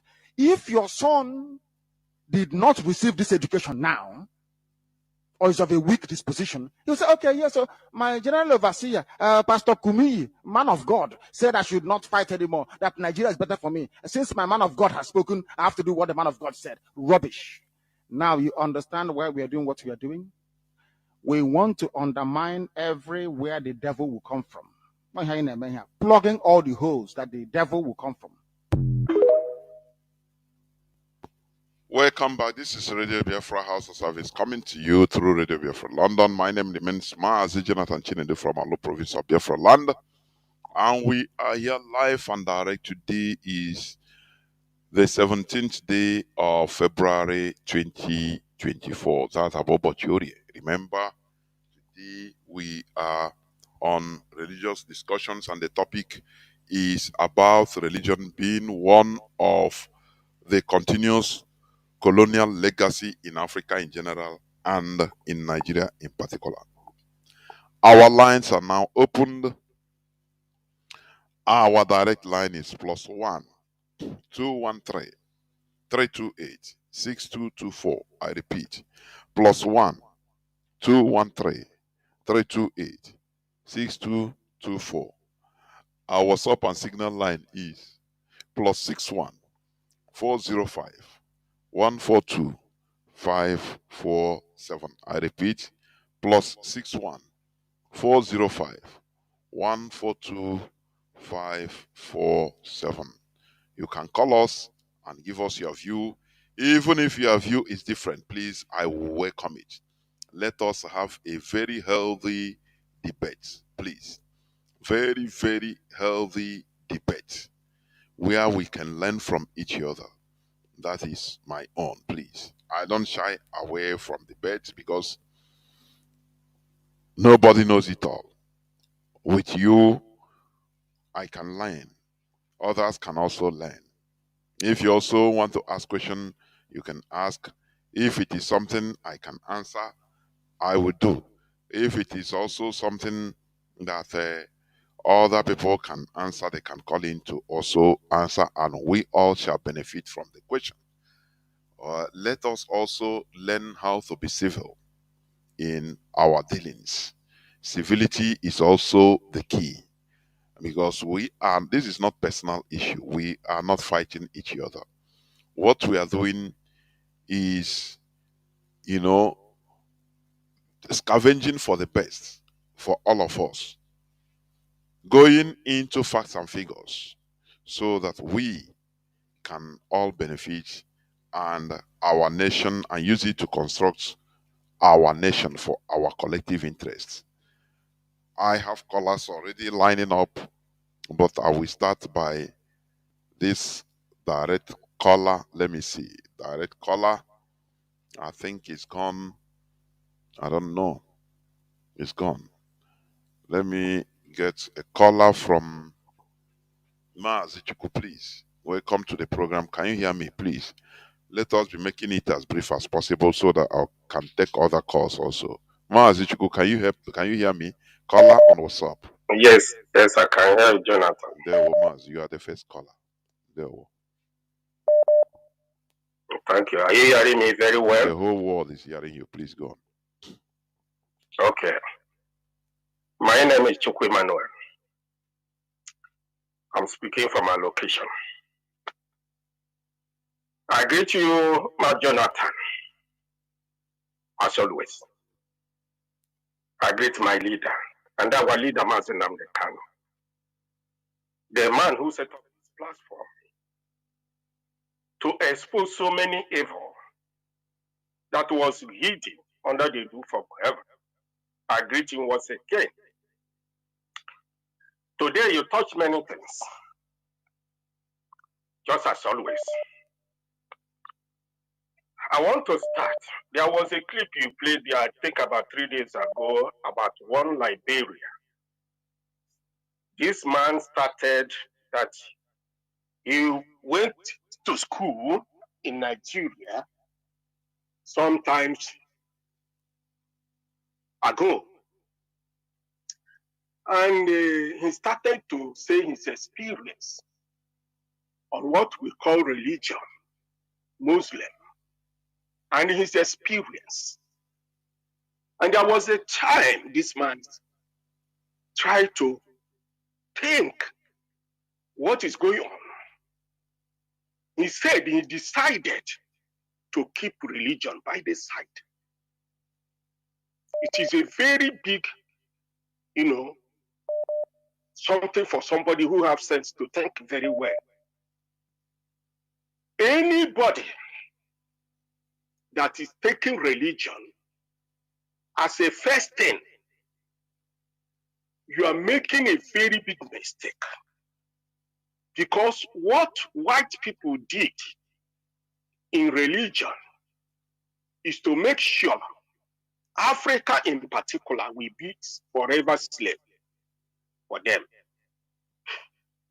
Where can you get this information except from Radio Biafra? You cannot get it anywhere. That is why I say from the beginning that Radio Biafra, our leader, this radio, is opening the secret of the world that you cannot hear anywhere. What our leader did is unbelievable. I hope people will understand that religion is yoke. This yoke hold Africa down, that they cannot do anything because of this yoke. Both Christianity and Muslim, both of them are working hand in hand. They give the other people gun to use to kill the other one with the Bible, which is Christianity, which we are seeing today. And that was the reason these people, these white people and their allies, they keep quiet about what is happening to our leader because they are afraid. They are very, very annoyed because their secret has been opened for everybody to know what is going on. What am I trying to say? Radio Biafra is where you hear the truth, which the Bible said, the truth shall set you free. What is happening in Nigeria is another thing put together. Because those evil people who say that they are Christian leaders in Nigeria, none of them is making any statement to defend their people. What they are doing is to occupy a position of leadership as bishop, as archbishop, under the GO. All these people, they know what they are doing. They are making money from poor people. They know that there's nothing like a heaven somebody will go after death. They deceive people to let people know that when they go to heaven, where different houses and everywhere will be filled with gold, the foolish ones are waiting for their death so that they will go to a beautiful place. More than this earth, we are here now. I think I may stop here. I have many things to say because some of us who are hearing this radio, have opened our brain and we learn so much that we can come out and teach to any length. Because when you learn, then you teach other people to know that religion is to make people to be slaves. That is exactly what will happen. Thank you, Jonathan. I greet my leader once again. I greet those who understand what the Radio Biafra is all about. Thank you, Mazi. Thank you. I pray so that this radio will reach to everybody so that they will hear the truth and believe for the truth. You say? Thank you. Caller on WhatsApp. Can you hear me? Welcome to the program. Caller on WhatsApp. Mazi, good evening. Are you talking to me on WhatsApp? Of course. You are WhatsApp, aren't you? All right, sir. Thank you very much. Mazi, good evening. No. We do the reggae. Thank you, sir. Yes, sir. I'm calling from my location. Mazi, your submission today is very, very good. I really enjoy it. That's why that I did not start from the beginning, but it is a right thing.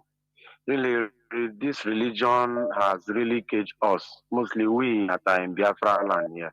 The thing don't really cage us. Where that we don't know our left from our right. Mostly the Christianity aspect of it. We don't know our left from our right. So everything is prayer, prayer, prayer. Everything is cast and bind. The Bible made us to understand that, or the Bible told us that in the book of Revelation that there was war in heaven. Satan and his demon fought with being the dragon, fought with God, angels, and all that. And God was not able to kill Satan. What he did, according to that place, he drove Satan out from heaven and brought it down to earth. So the Satan now don't come earth now. Is it the prayer that you, being the Christian that are praying that we kill the Satan? God waited for no killer. Now you go come kill the Satan. I don't just understand this religion of a thing. This religion has made us, Mazi, that we cannot even fight for our rights. We see somebody taking something from us. We cannot stand up and fight for that, to collect that particular thing that belongs to us. That is the way it is being structured to be in us. That is the way the people that brought it. That is their intention, to pacify us, so that we cannot be able to fight back. You know, if they are killing you, say no, don't worry, God will judge them. Who? Yes. Why should God judge them? Why are they judging us now? They want to go. We are saying God will judge them. It is the exclamation of a coward, a powerless coward. God will not judge them. It is you that will judge them. Do me, I do you. That is how the world is. Why is look at, there is a news headline that I think Middle Belters or Northern, they have meeting with Mietiala in order to pacify, to beg them. Why? Because they are the Mietiala, they are on the rampage. You understand me? You cannot negotiate from a weak point of view, a weak point. You become imposed on. That is what religion has done us. No, all these things, God will judge you. Well, God will judge you. Forget that. You are weak. That is the only thing. Mazi, please go on. Thank you, man. I already have said it. God cannot come down and judge. We are the one to do the judge. Okay, if God, why is it that they used to go to court to judge matter? That's my question. Why did they go court to judge matter? God will judge, God will judge. Why didn't they go court to go to judge? Is he a pastor or a Jew, that is Jew, or what, committing one evil or the other? And you are telling, okay, like the other day, this man released something from the internet, and because of what people were saying, they decided to bring that in. That you say that that by this time your colleague will come to beg you for food. Mazi, do you know that prayer is a witchcraft prayer? That prayer, when I listen to that prayer now, witchcraft. Do you know what it means? That you will live like your colleague will come. That means that your colleague is so wretched. And you remember that you are also a colleague to somebody else. So he's trying to make you to understand that both of you will not. I see people shouting, amen, and all that. The thing is so painful. I'm telling you, but my happiness is that this awakening spirit is happening in my time. And this my time that is happening, I'm so happy that I am among those people that has awoken. Sometimes when I look at this thing, I was like that before. A lady called me one day and was asking me, bros, no vessel, I know they see you. You know you don't change. You know they preach again. You know they work again carrying microphone because that is what I was doing before. I was carrying microphone, came from street to street, preaching Jesus do this, Jesus do that. I told the lady that, Madam, now when I repent. You see, now now I give my life to Chukwu Kabiama. Now where I repent. You see, that time I was in fact I didn't know anything. And the woman was surprised. I told her this is the time I repent. Now I repent. Mazi, this is the time I see light. Ever since I left this religion of it, and if you look at this Christianity, they are not one. Even in their teaching, they are not one. Everything they do, they are not one. All the thing they know is contribution, bring money, bring this, bring that. According to you, you have said it that when something happens, they will say, let us pray for our brothers in the Lord. That is the only thing they will do. I was watching a video, I think that was yesterday, a Catholic church in Germany. It is only the Igbos that were in that church. The church, they empty. Mazi. A Catholic church in Germany, and they were there beating all those traditional drums, singing their hymns. Two, 3 people inside the church. The whole city is empty. The citizens will get where the church dey for their land. They will not even dey for the church. It is only our people dey for the church. What is all this? Mazi, thank you very much. There were. Yeah. That is it. That is the scourge of our lifetime. Look at is it RCCG that the GO that is all redeemed churchmen. He said Christians from other churches would bow before all redeemed church members. Adeboye declares during RCCG annual youth conference. Christians from other churches would bow down before all redeemed church members. You see, selfishness. You see this capitalism, this radical, wrong, evil capitalist side. It is being perpetrated by this Christianity. Look at the prayer of people.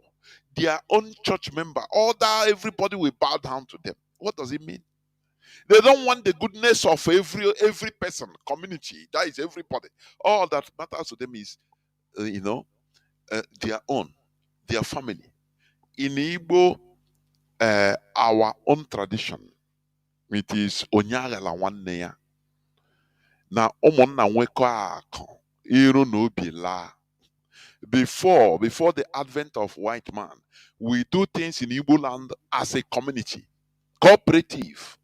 That is why even when Western education come, I could remember with a childhood, our people can contribute money and send somebody, very bright person in the village, send him abroad to go and study.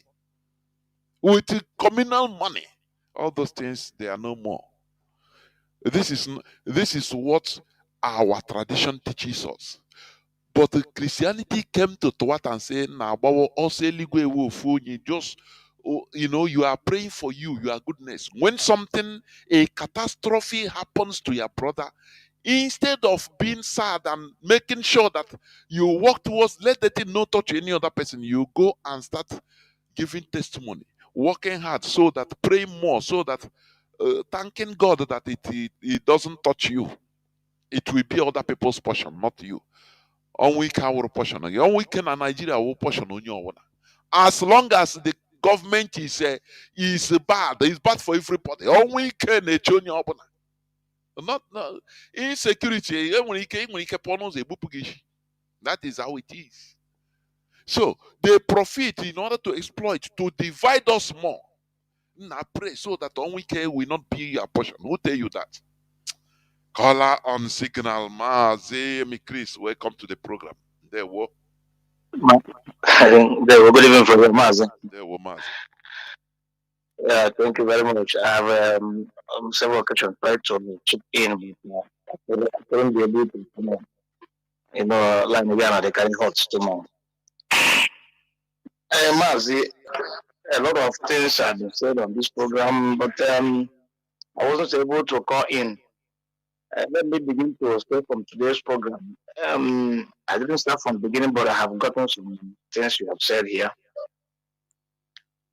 The problem of religion in our land. Any person that religion is priority to him,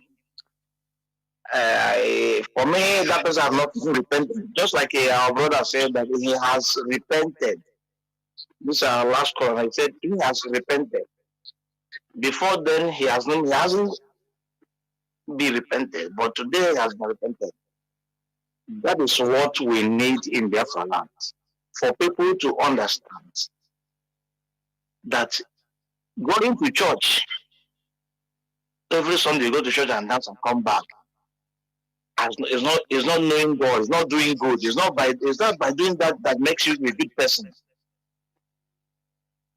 A good person can be determined from the environment where you grow up and how your parents trained you.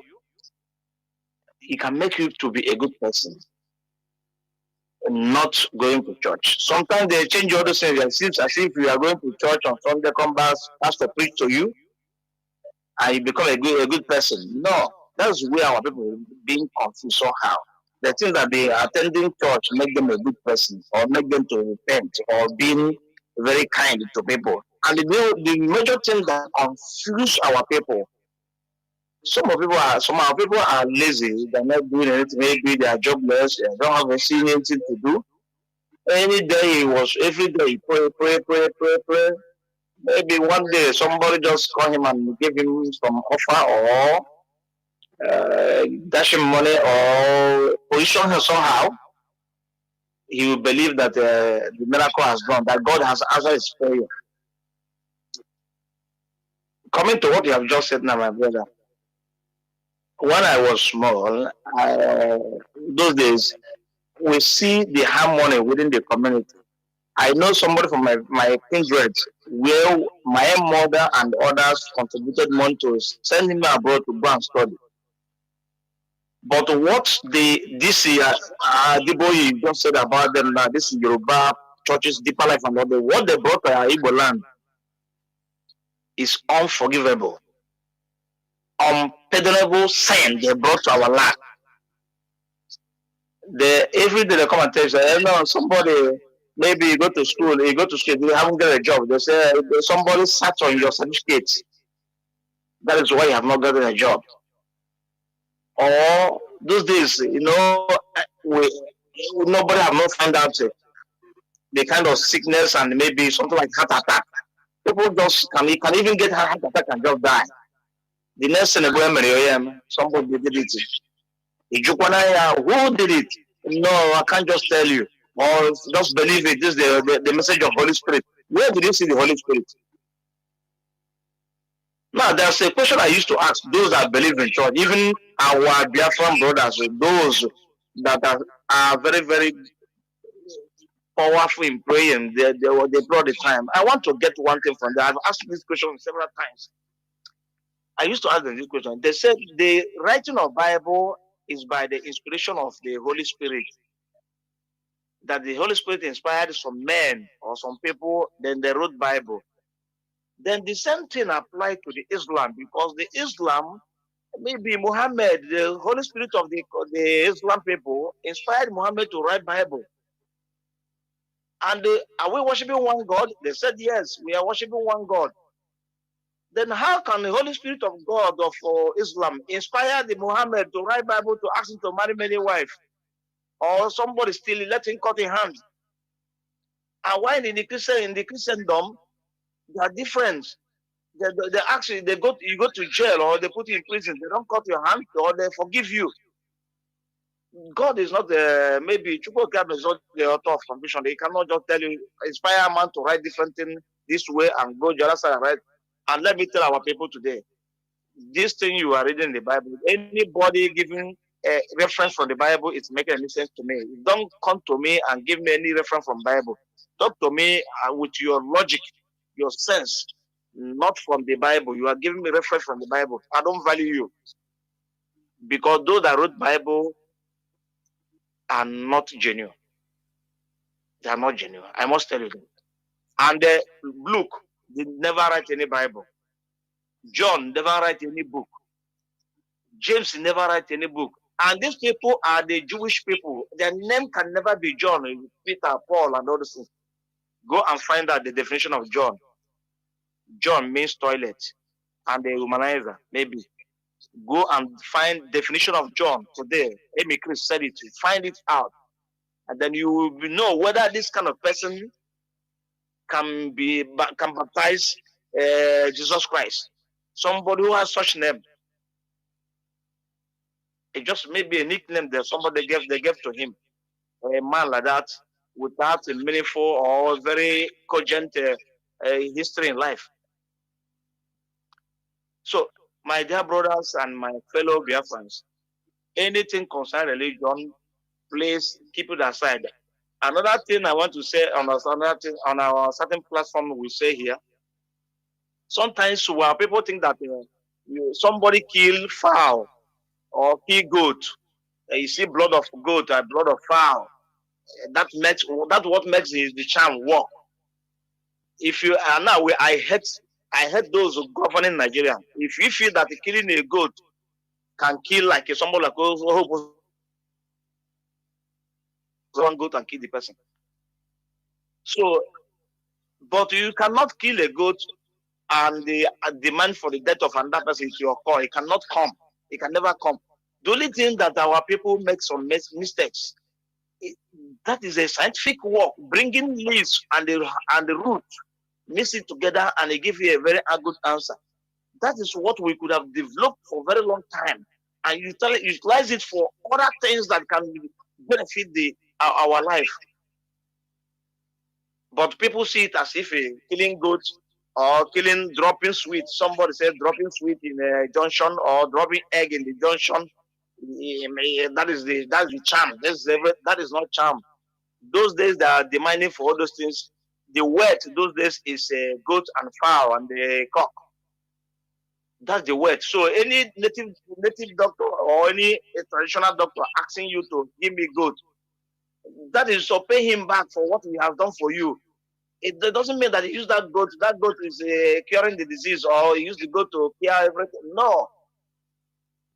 That goat, they use it because this is their word that time. For somebody to become rich that time, become organizer, you got to be everywhere. And that is what they move them there.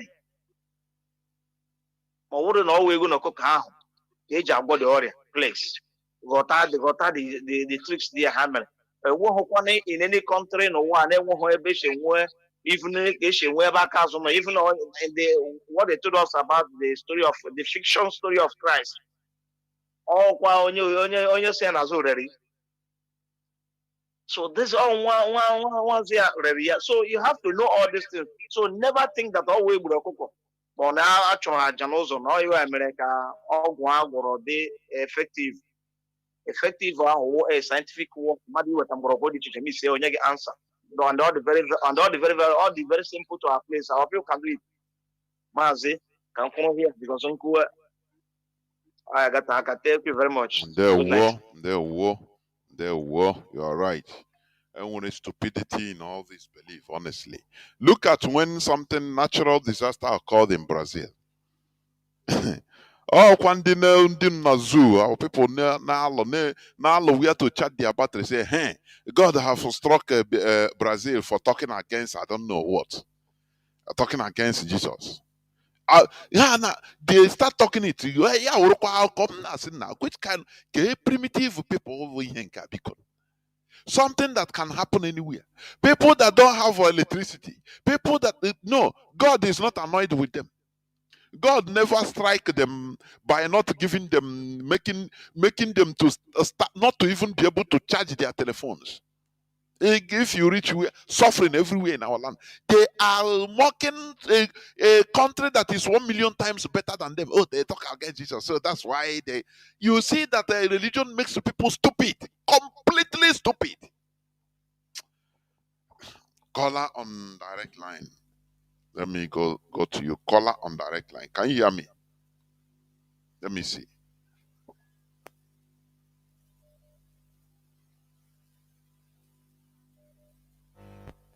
Gamechi and then it's in Obodo Canada. I started following beginning, and then beginning foundation. That's just use it in one of your last meet. That is your foundational statement. I will drop my submission, and at the end I will ask you a question that might help us in this emancipation. Now, as a Catholic or in Catholic Church, you are not allowed to ask priest questions. At any point during the Mass, you are not allowed to ask priest questions. And I'm sure the same thing is existing in even in other Pentecostal churches. Mazi Jonathan, a forum that I belong, and a Reverend Father is also there. And the Reverend Father made a comment, something that is false, against me indirectly. And I came in that platform. We were speaking with voice notes. I use a voice note. I say, with all due respect, I chose my words carefully with no insult. Father, and I'm drop my own fat. It pained him so much. And what am I trying to say? Reverend fathers or religious leaders, that title, that's a kind of the way they have conditioned the mind of their followers that they are not challenged. Nobody asked them any question. And he said that, who is this guy, despite my status, is countering what I said. Mazi, that is by the way. Because Mazi, my 4-year-old son always question. Sometimes if I call him, he will say, why are you calling me all the time? So what am I trying to say here?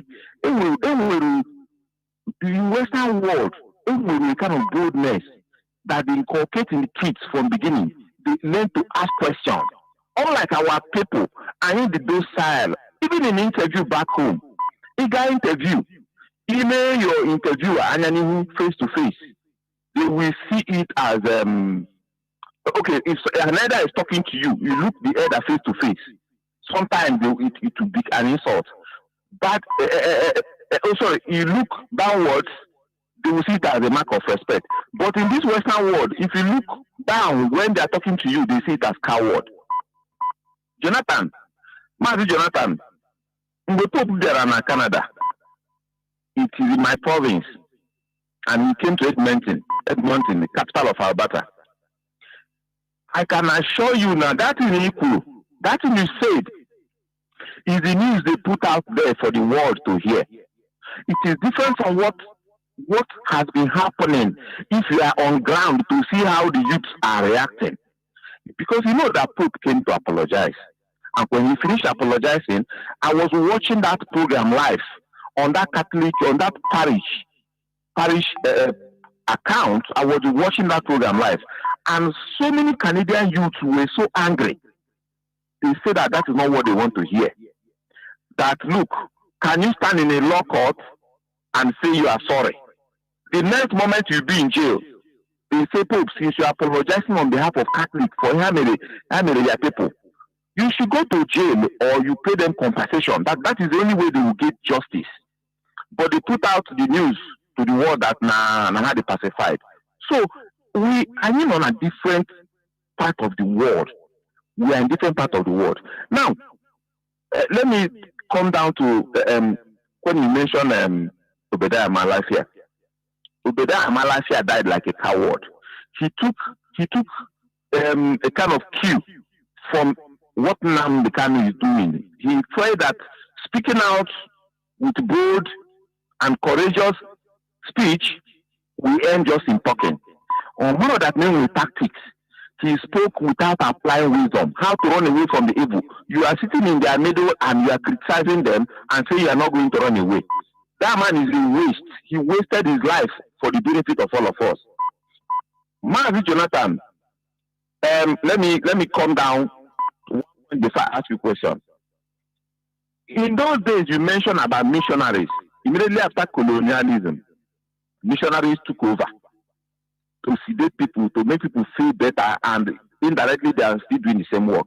Mazi Jonathan, today, people that replace that missionary that is inactive, this United Nations Humanitarian Services, was the trigger crisis in Niger or Borno or Maiduguri, you will see that they have humanitarian services, NGOs, and all those people. They are the same thing, because these people, they work in these guys, as they are claiming they are helping the internally displaced people, they will be mining and exploring the community. Finally, the question I want to ask you, Mr. Jonathan, Mazi Jonathan, what are we going to do as Africans to protect these new energy inventors? What are we going to do to protect them from being taken away from Africa? I watched the Zimbabwean boy, the frequency, the radio frequency energy that he was able to trap can supply energy to the half of Africa. To the extent that I saw some people from California coming to find out why and how he did that. And the boy was smart enough, he said he don't even know how the energy came about. Now, another one is this one that you just posted on your timeline. Mazi, my last question, Bo, what is Africans going to do to protect this ingenuity so that it will not be snatched away from African soil for the benefit of Africans? Mazi, I agree to arrest my case here. Well, there were. I know this is not a question only for myself anyway, but for people to also put mouth, because for me, the only thing, it starts from this education, awakening. When you understand that, maybe you have your properties, and you found out that they are stealing your properties one by one. That finding out is number one solution first. Is the starting of the beginning of the solution. Because once you find out, now you start taking precaution. That is this awakening, education. Once majority of Africans understand how things, the dynamics of this world now what would they do? They start taking precautions. We come to government anyway, because the Western powers are in total control of the governments, most of the governments in Africa. I must tell you that. It is a fact.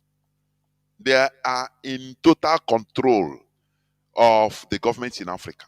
Either this one is controlled by France, this other country's government is controlled by England, the other one is by Portugal, the other one is by Spain. They are divided, they are not serving the purpose of the people.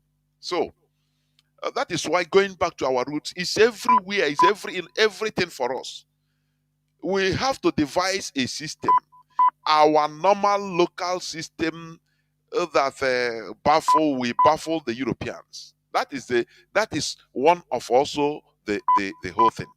So that we shall be running our thing in our way without obstruction, or we modify things to shoot us.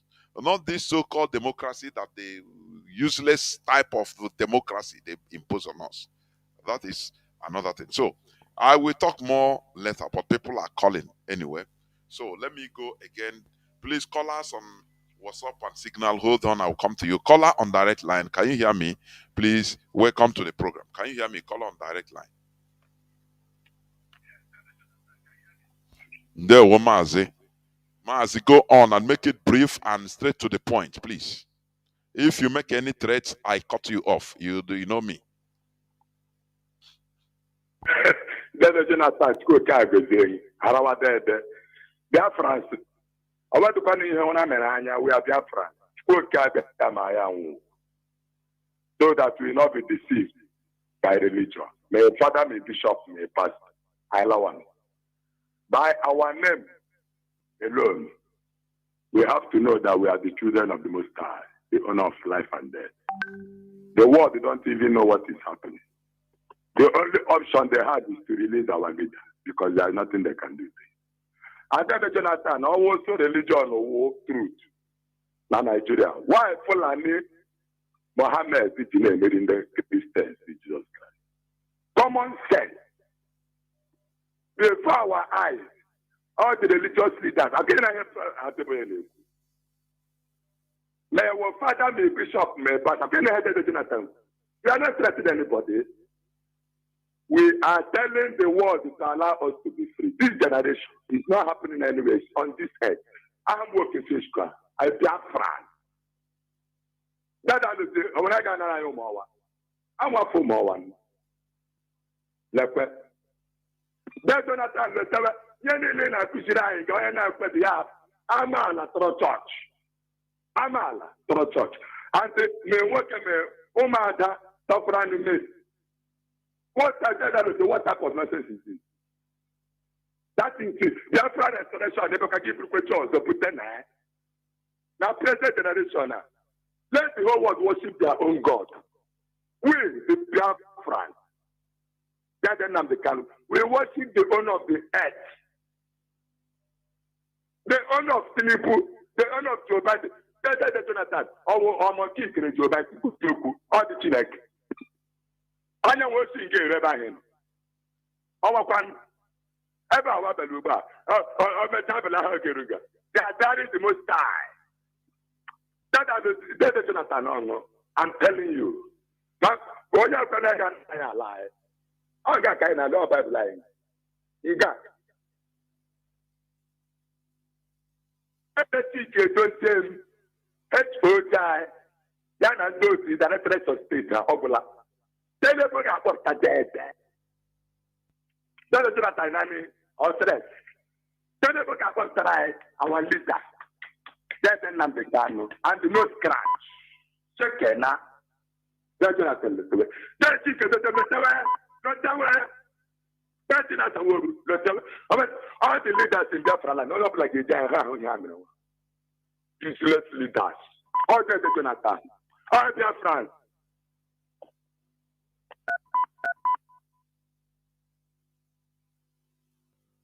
Biafra. There were caller on, let me see, caller on Signal. No, caller on WhatsApp, you have been there first before Signal. You have been there since 23 minutes. Caller on WhatsApp, welcome to the program. Please go on. Can you hear me? Yes, Mazi, I can hear you. Mazi, I remember to work, calling from my location. I greet you, Mazi, and I greet our leader, His Holiness, Nnamdi Kanu, who is a free man, innocent man who did not commit any offense. But like this now, it is in the hand of Yoruba people. No more in Fulani land. Our leader is in the hand of Yoruba like this. No, before I go to your topic, I hope I don't know if they are treating the case of Shore, that Yoruba, they have a free, they have the AJF, the Attorney General, has discontinued the case of Shore in the court, and now Shore is free. You know, their own person. You know, I give kudos to these people. You know, because normally Shore doesn't supposed to be there because he doesn't commit any offense. It's free speech. That's why Fulani hold him, and they not free him because they know it. They said the Attorney General cite constitution for that they use constitution to free. Of course, they know as a educated man, he know also that our leader also when he's supposed to cite the same constitution and free our leader because freedom of speech, we have freedom of speech is allowed. So I want to, but I give kudos because they know their own, they protect their own. But our people, it's a shame to Igbo leaders. You see what Yoruba is doing? They've already finished their song already. Free show around. But what about our people? What about our leaders? The Igbo, the stupid people that hold their step, Igbo leaders, useless people. That is another day. For your topic today, the other of your caller before this one said something about the NGO. maybe he was thinking that maybe NGO, they use NGO. He said that maybe NGO for his own thinking. Maybe you can say that they use NGO to replace the missionaries. Maybe I can say that no, these missionaries, they are replaced with the pastors and the bishops that in our land. There are people that replace the missionaries. They carry the same deceive that the missionaries deceive our people. This is how what the people call themselves the greatest people in our land are doing like this. They know that what they are doing is a lie, and they keep on deceiving our people. NGO have their own. They are in another program, and that's their program. The NGO program is program of criminality. They will come here doing like say they are helping, but the NGO they use NGO to perform criminality in our land. That's by the way. When you are listening, when you mentioned the list of saints before, saints, there's no sense, there's none of the saints bears our ancestors' name. And when people hear about saints, I don't know actually when people know what the meaning of saints, what saints actually mean, because with the way I thank God you say you preach about education in your next program, because what we understand as education is actually rubbish. It's actually rubbish. What people understand as saints. Hey, okay, what the meaning of saints is heroes. Is European heroes. They are the people that make the message. They are heroes. The killers. For people will be praying, calling the name of saints. Without knowing that you are calling the name of people that kill you. Kill you. You see, all those pastors in our land, when you talking about them, their selfishness is they're talking about their selfishness. Their selfishness is out of this world. Why? You will see them one by one. This one, the lion of God of lion, God of Zion, God of, and this one is God of adoration. So for people now to believe that the God he's serving now is now the powerful God. Then the power, the one in Bakaon, in the Bomo's own is a fake God. His own, the one that is in fight. Oh God. I don't know. It's very, very pathetic, Mazi. When people begin to understand what happened, I really thank God for our leader who make us, who bring us out of this rubbish. Because those missionaries, these missionaries can come to our land. The missionaries. Hello? Go on. Hello, Mazi, can you hear me? Mazi, go on.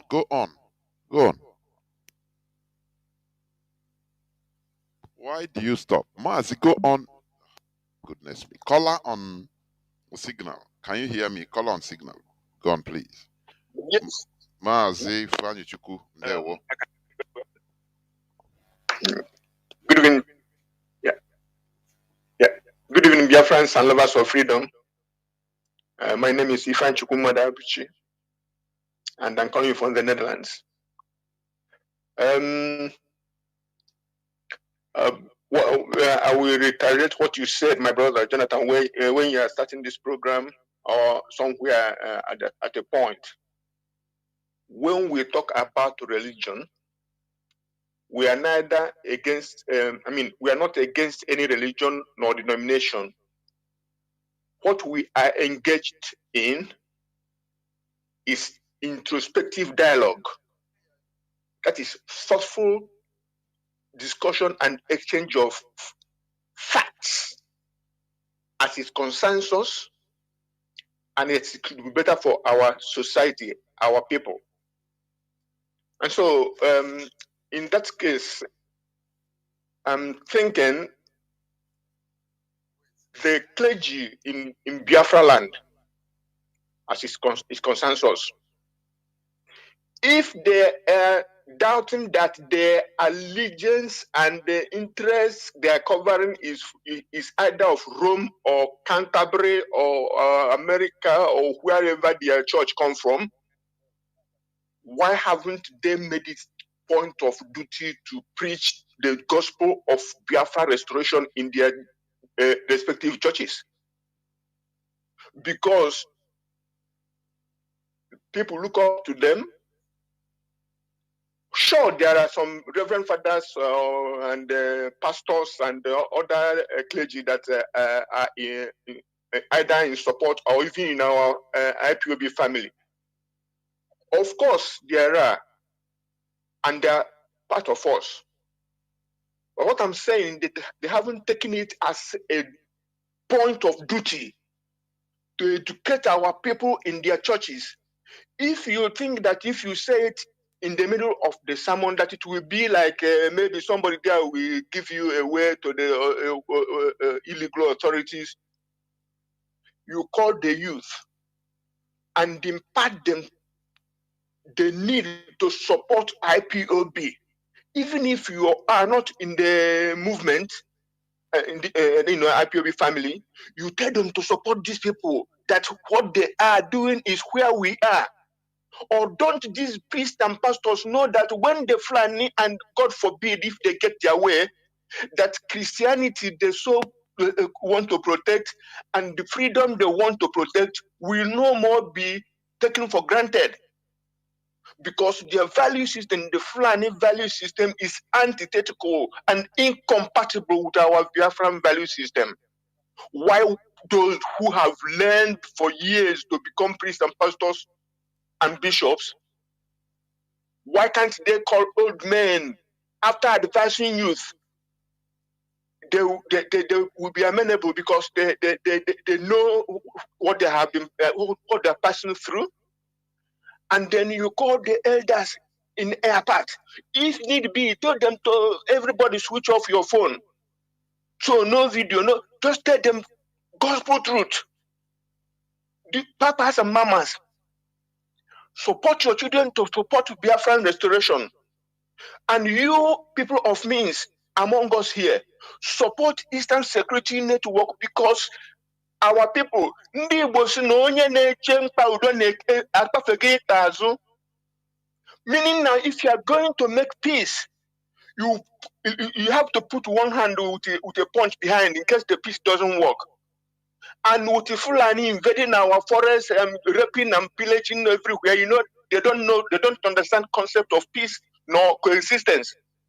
So we will keep pushing those invaders out of our forests until the government of Nigeria does the needful.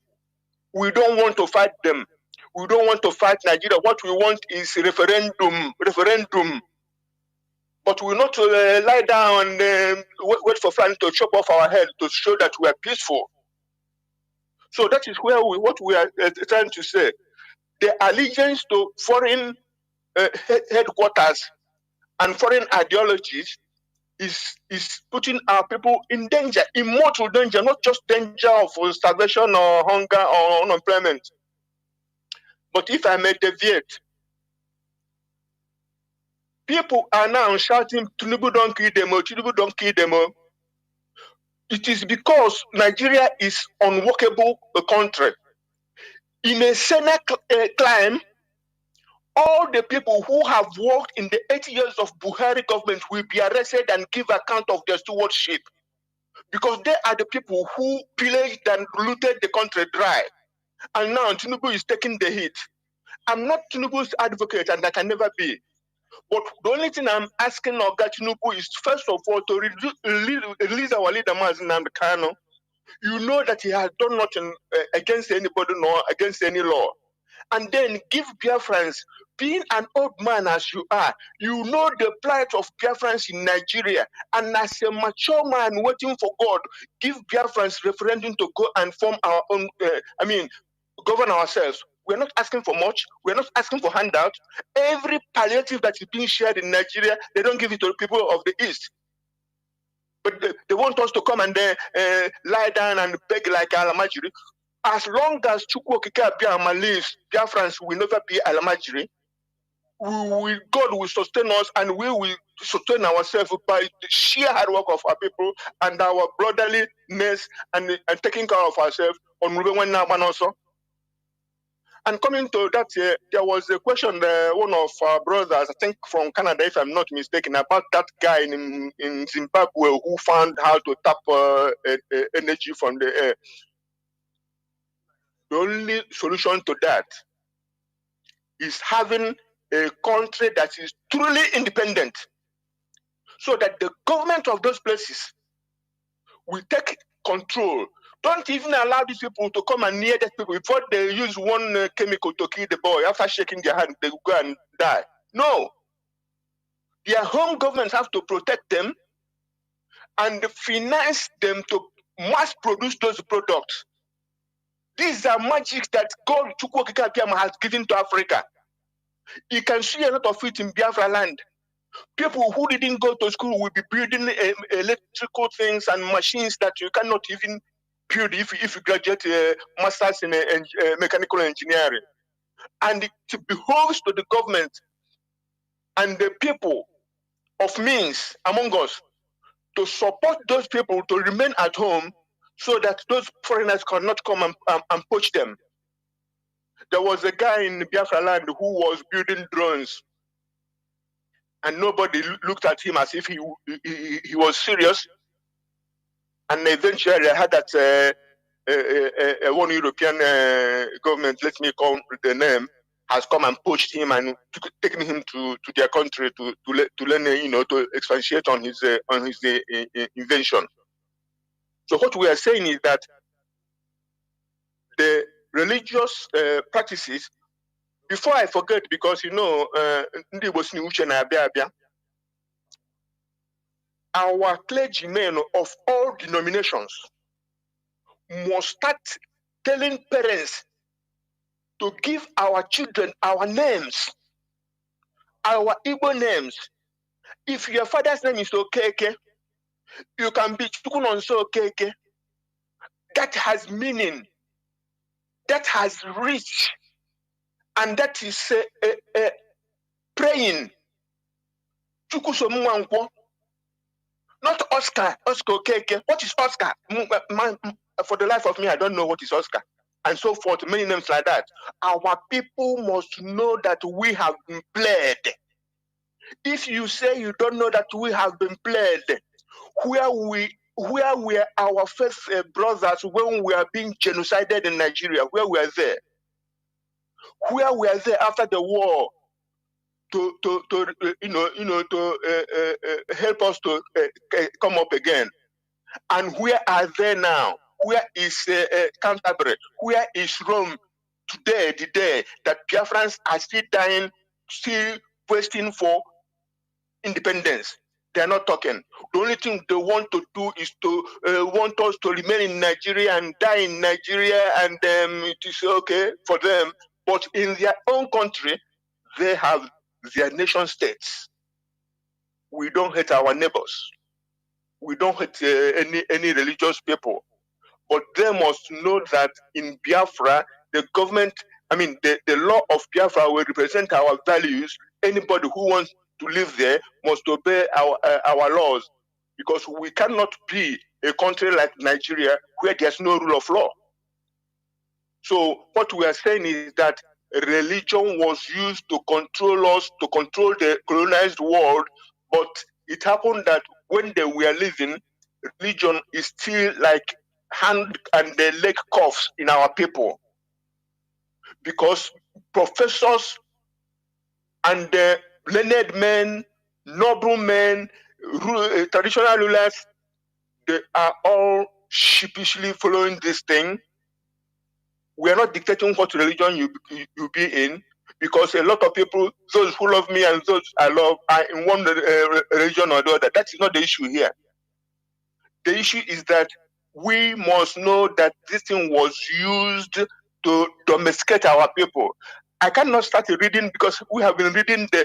If you doubt me, go and Google the letter of King Leopold II in Belgium, of Belgium, to his missionaries going to Congo. He told them, don't go there to teach these people God. They know God more than you. They call him Nzambe. If you come to our place, these people know that we know God before they come. That's why they made sure that they destroy the Aro Confederacy and the Aro Chukwu temple. So these people knew us more than we knew ourselves. But point now is that we must try build a country according to our own value system, and the only way we can do that is to support IPOB, support ESN, and support our leader Mazi Kanu and DOS, so that we will achieve our goal willy-nilly, because we have died enough and we have suffered enough in Nigeria. God bless Biafra. Thank you, my brother. Good night. There were Mazi. There were. Thank you very much. Caller on WhatsApp, welcome to the program. Can you hear me? Hello? Caller on WhatsApp, please speak up. Can you hear me? Hello, Mazi. Yes, Mazi, go on, please. Go on. Thank you for the good work all that they do for us. And I greet all the members, all the leaders. My name is Onyoma, calling from my location. Mazi, it's my first time caller anyway.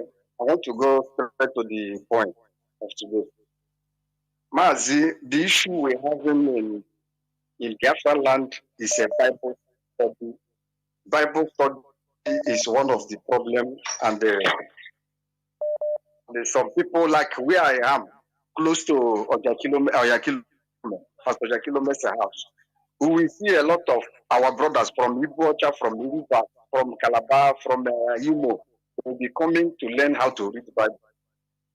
Bible is a company. Bible is not a company. So our people are just entering into a slave. I was a Portugal son before, but now I'm not a son of your father. Because since I was listening to Radio Biafra, my brain and my ears are open. I'm learning every day. We can tell people, listen to Radio Biafra, your brain will open. So Mazi, we go back to our roots. Our people should stop doing Bible study. Since we are reading Bible up to now, we are moved nowhere. We will still remain where we remain up to tomorrow. So we should stop that Bible study, stop going to church to read the Bible. That's the issue I want to let you know for this evening. Thank you, Mazi. There were. Thank you very much. And let me pick this caller, Mazi. I think Mazi Akas. It's been a long time, not ago. You'll be the last caller. Mazi, welcome to the program. Mazi Akas. Yes, Mazi Jonathan. There were. Good evening from here. Happy New Year. I wish you the same, my brother. I thank you, Mazi. It has been a long time. May God continue to bless you. Continue to give you the strength to do the needful always. I don't know where to start, but I thank Chuko Kabiama that we are still alive today. And Mazi, here, I got an accident, but thank God I'm alive. My goodness me, really? Yes. Maybe Agram anyway, also for Makangele Tokumo Manon Manachuku I can na this struggle. We must continue until Biafra is restored. Oh, sorry. Mazi, we thank God for everything, and Kuzini concern this religion of a thing. And when I go to the zoo and I saw what is happening there, Mazi is terrible. And the way they are deceiving people, trying to corner people not to do the needful, even when the people are crying. They will go to the church to go and seek for refuge. Instead of these pastors to tell them the truth that the problem they have is government, they'll be lying to them and tell them God is in control. They should be praying for the politicians to repent. You'll be wondering which type of evil people are these. And Mazi, do you know where this pains me a lot? That these people knows the truth. I don't know the type of envelope this government of Nigeria is giving these GOs that that they are deceiving people in front of people. They'll be deceiving them. People are, Mazi, the worst one now is in Nigeria. People are being flogged because of a loaf of bread. And I tell them mother tali. They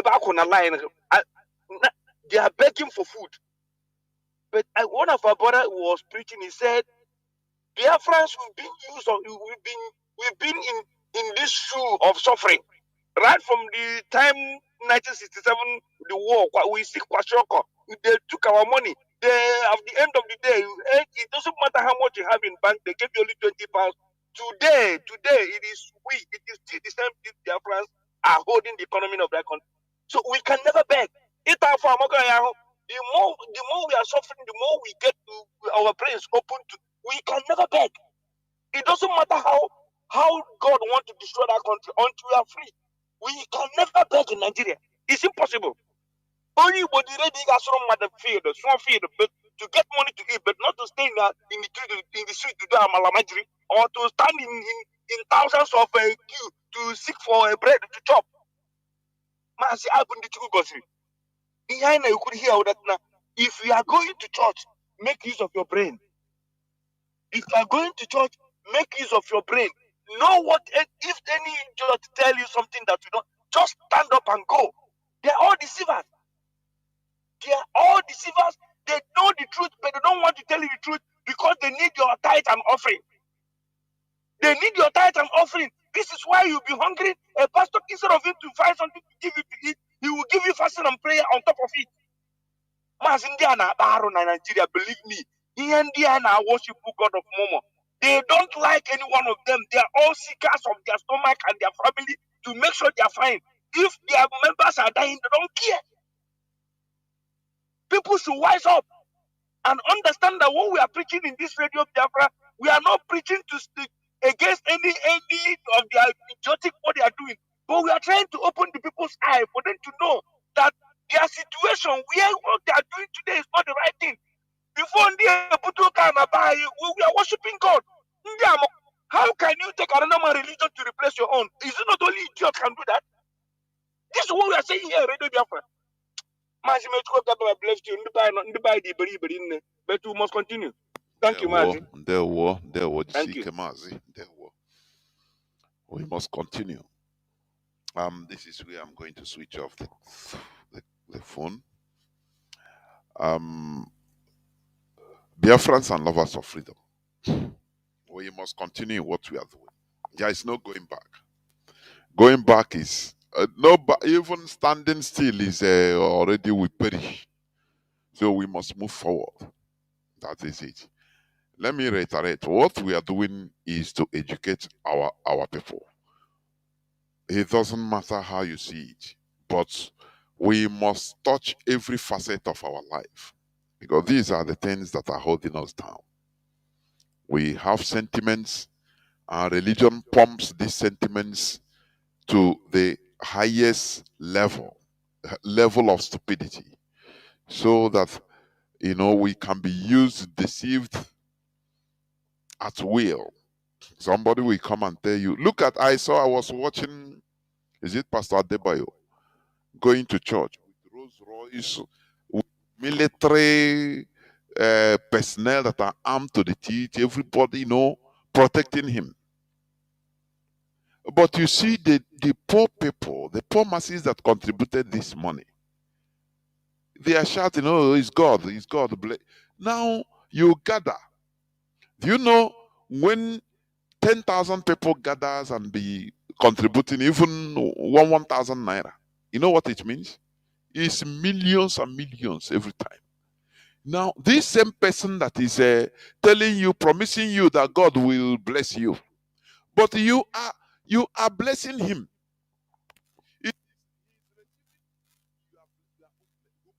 From you.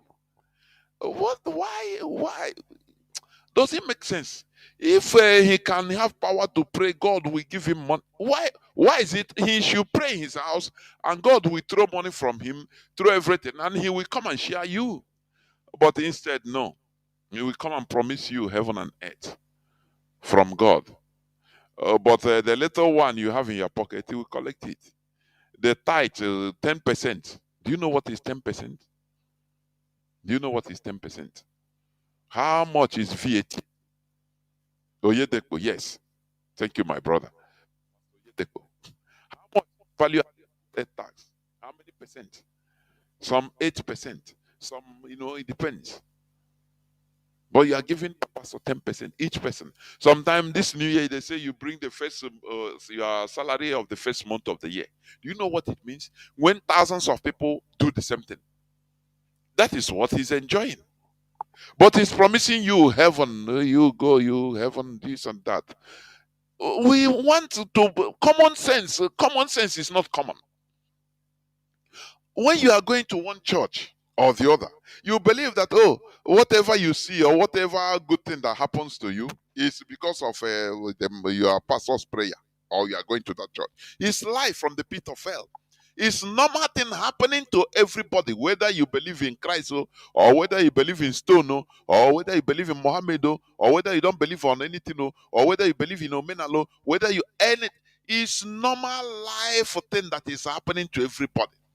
But because you have that faith anchored in one church or one so-called man of dog, now anything that you see, if you go to market today and sell, you say it's because of the prayers of their pastor. It's a lie. Your neighbor that is not praying to the pastor is praying to the pastor. They are selling. You are, after all, the goods you are importing, you didn't manufacture it. You are importing it from China, isn't it? From Turkey, from Germany, from Japan. These they don't even know who your God is. They don't know. They don't believe.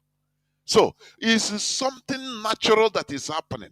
But they anchor because you are gullible. Now anything that happens, because they anchor you, they use word and make you to anchor your belief. Anything that happens to you, you say it's God, it's their God, because you know that is gullibility.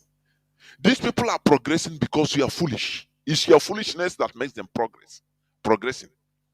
If everything is okay, the country is fine, and people are awakened, working. No person, all these pastors, some of them will become bus conductors. I'm telling you honestly. Some of them will become dioburu, because they cannot deceive people again. Are you hearing me? But in our own land, the people are easily deceived because of the evil system. No government, everybody is sentenced to hustle and feed yourself. So people now must anchor their belief and their faith in one thing or the other, in order to at least appease them, to make themselves happy.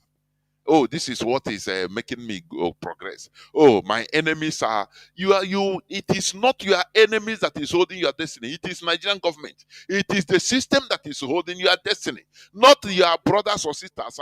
These people that they are prophesying, this is not prophecy. They are causing division, divide and rule. They are cutting you off from your people, from your brothers and sisters, for them to be able to control you more, for them to be the anchor of your manipulation. They manipulate you. How would they do that? They cause enmity between you and your brothers, so that you don't trust any of your siblings, so that you suspect everybody around you. Now you trust him, and anything you do, you go and inform him. He will suck you dry. That is how they do.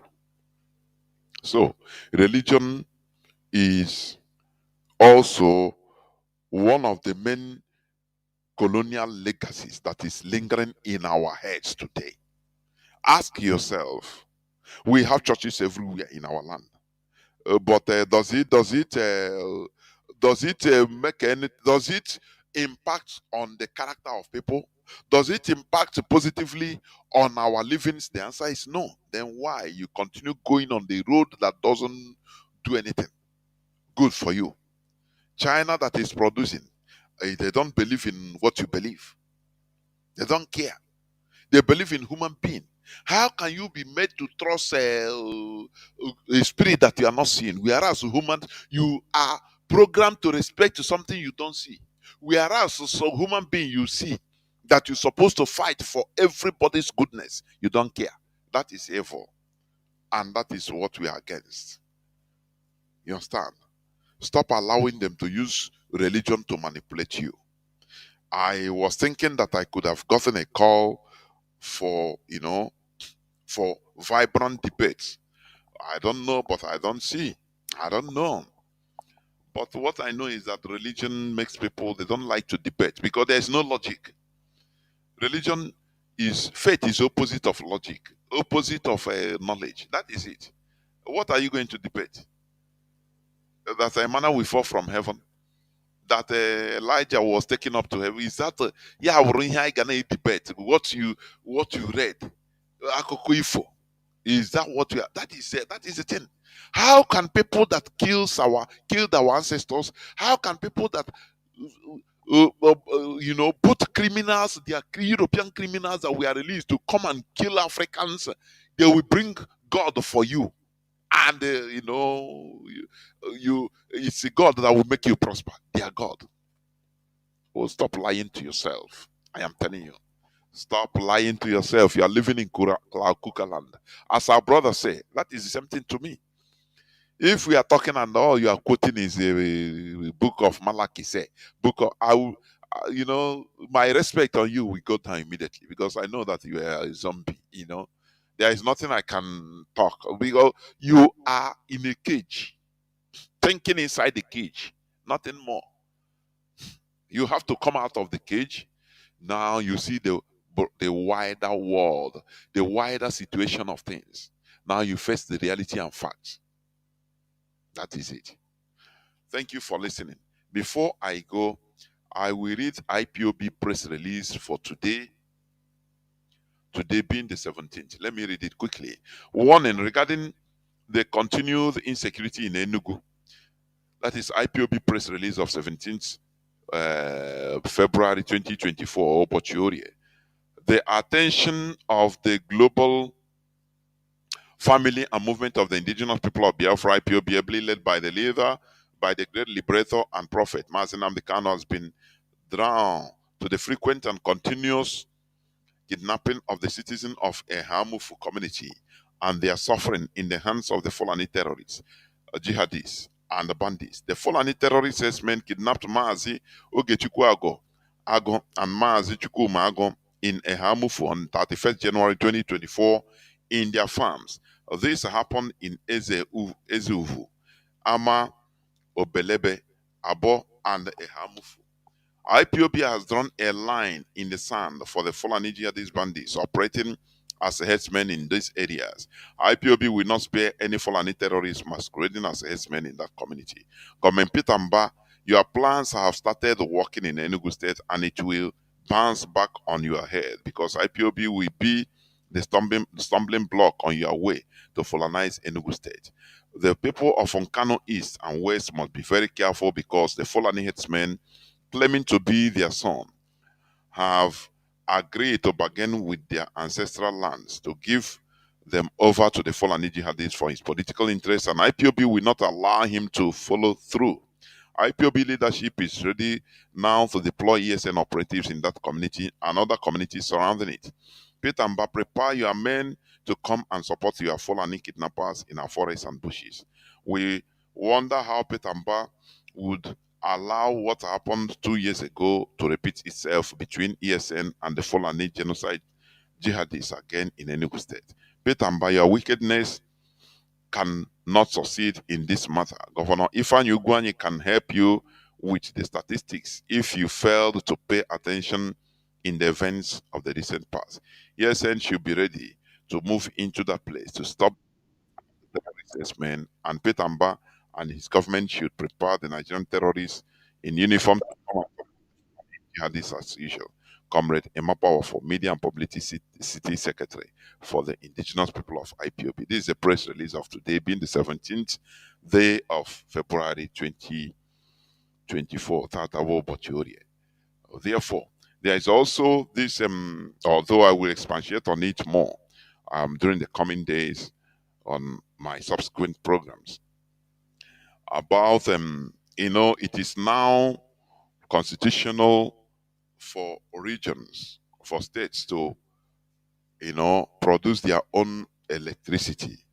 And the so-called eastern or southeastern governors are giving the contract to Enugu EEC. Let me. What is the company's name of Emeka? Why? Somebody that has been sucking our people illegally, EEDC. Eh? Somebody that has been conniving with the Fulani government in order to suck us dry. That is who they are still counting on. Somebody that is using his electrical company in order to to collect electricity bills that they didn't enjoy. Why is it so? It is high time our people look at the environment and know what is happening even in the government, so that they will resist. They will resist and understand that, look, there are things you can do. There are things you can do. As a citizen, there are things you can also resist and clamor, campaign that it is not right, because you are the person, you are the people suffering it. You understand me? You are the people suffering it, paying electric bill that you didn't consume.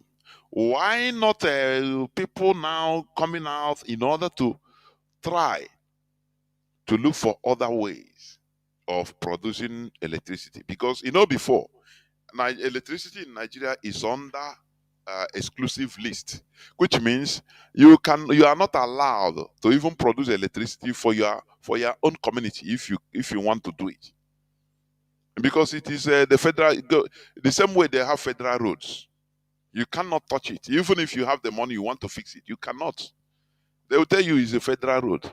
That was how electricity was there. Electricity was on exclusive list, but it's now being removed from from exclusive list. Now, why are they still using Enugu Electricity Distribution Company of Emeka? Why? The same company that is duping our people, sucking our people. The Nigerian caliphate. What they do is to empower enemies of our people in order to use them to continue torturing our people. But it's high time sometimes our people rise up and say, no, we shouldn't do it. After all, you are in a democracy, so-called democracy. But our people, instead of looking into all these things, they continue going to church thinking that their solution is in the church. Your helper will come from God. It's lie. Your helper is human being, not God. You don't see God, for goodness sake. Stop being gullible. It is a human being, please. Look at all these things that are suffering you, that are making you suffer. You have to form hands together and join hands together in order to fight it. As human beings, don't think that there is one spirit that will come and do all these things for you. You are being deceived. That is open to call them none for this. Biafra remains our destiny. Biafra is our religion. Biafra is our identity, and nothing more than Biafra. That is the only thing. So, without Biafra, we are nothing. For your information. So, thank you for listening. Tomorrow is another day. From me, Mazi Jonathan. From here, it is simply good evening. And all these names for all these people. It was so very interesting. I also admire your intelligence, the way you analyze issue. I'm a Pan-Africanist, so I really love when I see brilliant Africans making analysis on things that affect their country. So that's why I've been following you. I try calling in, and it's very difficult to get in. So tonight, when you have this StreamYard link, I'm like, okay, this is my opportunity. And I'm so lucky to be the last person to speak as well. Thank you so much. I'm happy to be here. Yes. Yeah. So I may not be a Nigerian, but I'm not a stranger to Nigeria. Let me first of all give a background of who I am so people understand what I'm going to say and why I'm saying it. I immigrated to Nigeria in the year 2000. I was 15 years old. Obasanjo just took over in 1999, a year after I arrived. I did my primary school in Nigeria, secondary school, wrote my WAEC in Nigeria. I went to New Horizons College in Niger State, Mina. I live in the Middle Belt. I've been to Kwara State many times. I speak Hausa very well. So I'm a half Nigerian, I will say, because I live in that country for more than 10 years. And I spend most part of my life there, and I have friends, family up till now in Nigeria. So if you wrote common entrance and you wrote WAEC, you should know Nigerian history, you should know the politics. And me being a Pan-Africanist, I have followed through most of the political activities in Nigeria. So that's what gave me, just to give you a background of who I am, so that I will be able to make analysis on the ongoing issues in Nigeria. Thank you very much. Please. Yeah. So I tried learning Yoruba, but I did not. I speak Hausa perfectly, because when you live in the north, Hausa is the common language there. So next to it, because I live in the Middle Belt, close to Kwara State, so you have Yoruba language, but the Kwara people, sometimes some of them speak Hausa as well. So my Yoruba is not good. So what I want to speak here tonight, Mayegun, the issue of Nigeria. Nigeria, I'm from Liberia, by the way. The name of my country is Liberia. And if you know Liberia, Nigeria helped us in the 90s when we had civil war in our country. Liberia was falling apart. We fought civil war, from 1999 down to 2003, and Nigerian forces helped quench the civil war in Liberia. So Nigeria was the hope of the continent, the giant of Africa, the country we all look up to and say, one day in the future, this is going to be our China. This is going to be our United States. If Nigeria succeeds, Africa succeeds. Every African, especially if you live in West Africa area, I'm not talking about regular people, but people who really analyze issues, you will know that Nigeria was the hope of the continent. But unfortunately, in the last 10 years, we've seen Nigeria going down the drain.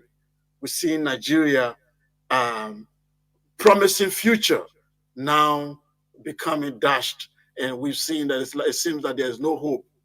So when people are making a lot of analysis, I come in and tell them that this is my own understanding. The problem in Nigeria is a summary of what is happening in all of African countries, which is number one, the way we got independence, the institutions that we inherited were not decolonized. It's like the colonial masters made a deal with people we call freedom fighters, and they replaced them. They just replaced the white Oyibo with our black brother who continue the colonial legacy.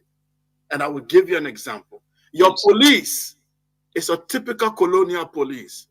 During the colonial era, the police was meant to protect the colonial elite.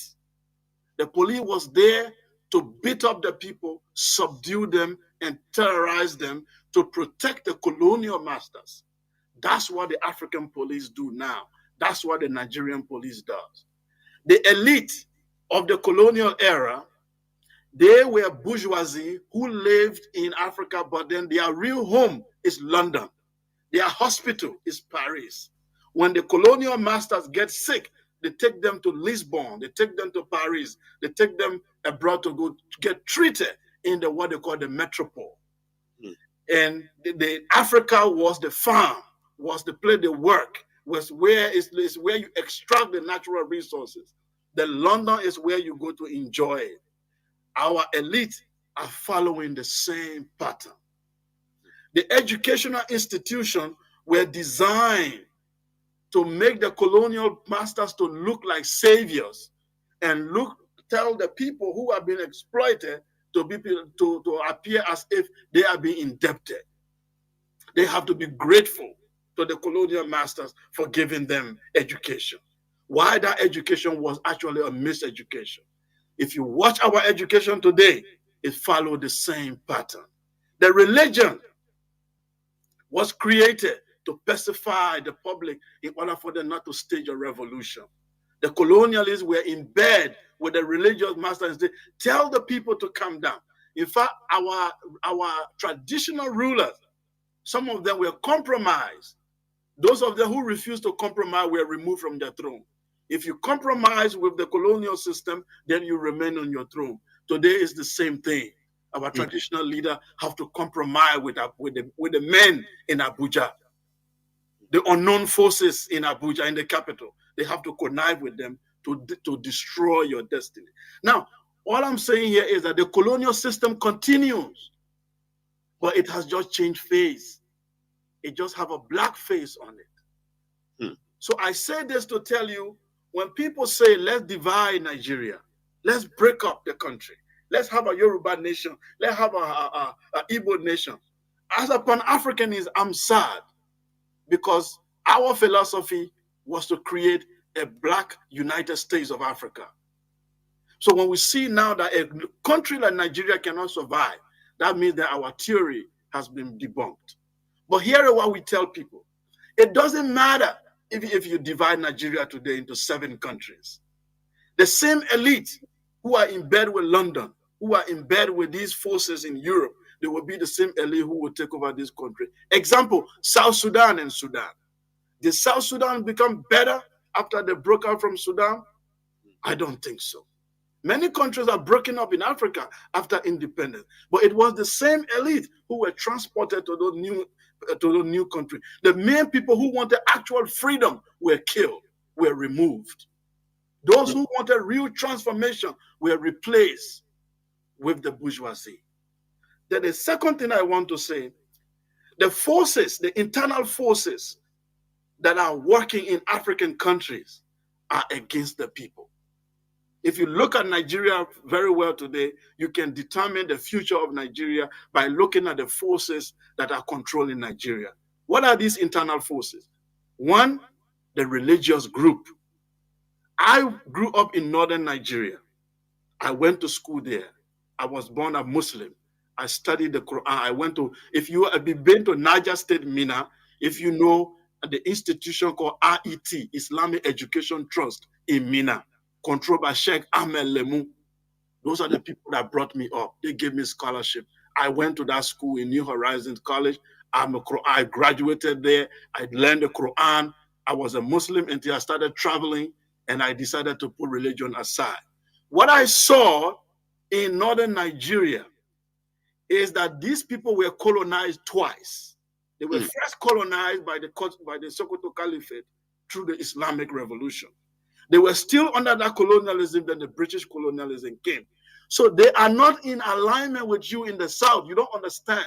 They are operating under 2 influences of colonial culture that they have inherited. One, they inherited an extreme version of Islam called Wahhabism, which even Saudi Arabia is trying to abolish and embrace modernity. This northern Nigeria inherited an archaic, outdated Islamic view that came from Baghdad and Saudi Arabia those days. They inherited it. And it is very much entrenched in their culture. They do not believe in Nigeria as long as they are not on top.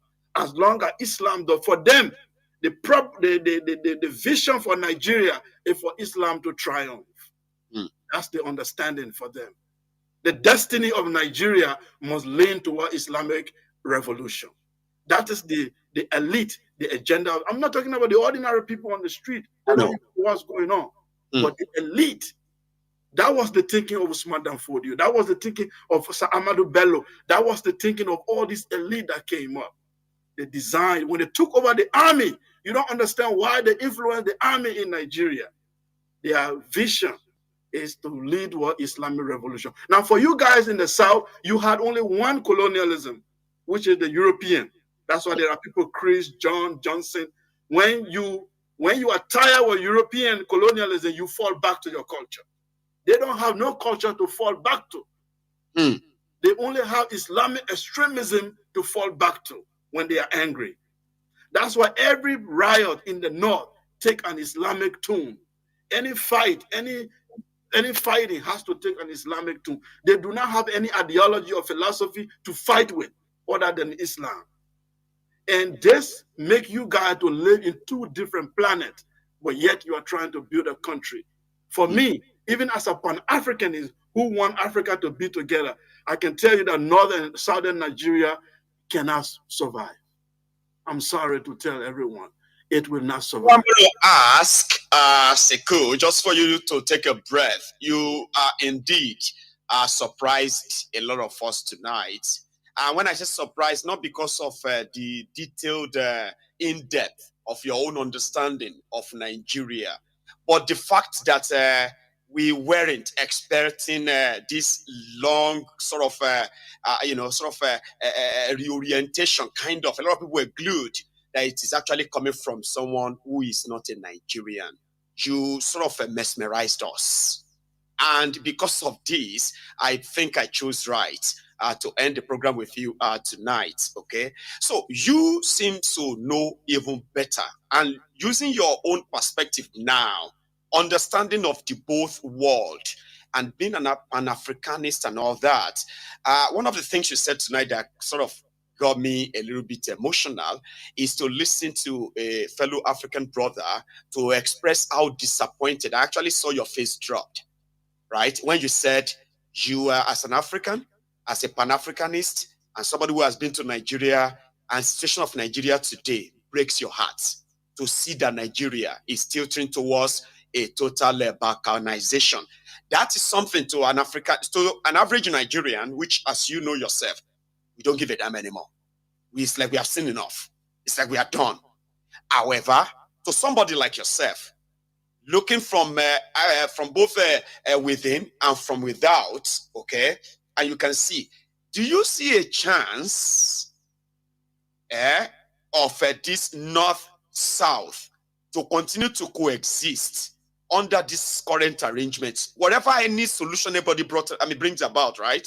Do you even see that from your own experience? Because now you can tell, you have actually analyzed these fault lines between the north and the south, and we sort of saw them as blood lines for decades until the last 10 years, like you rightly sort of acknowledged.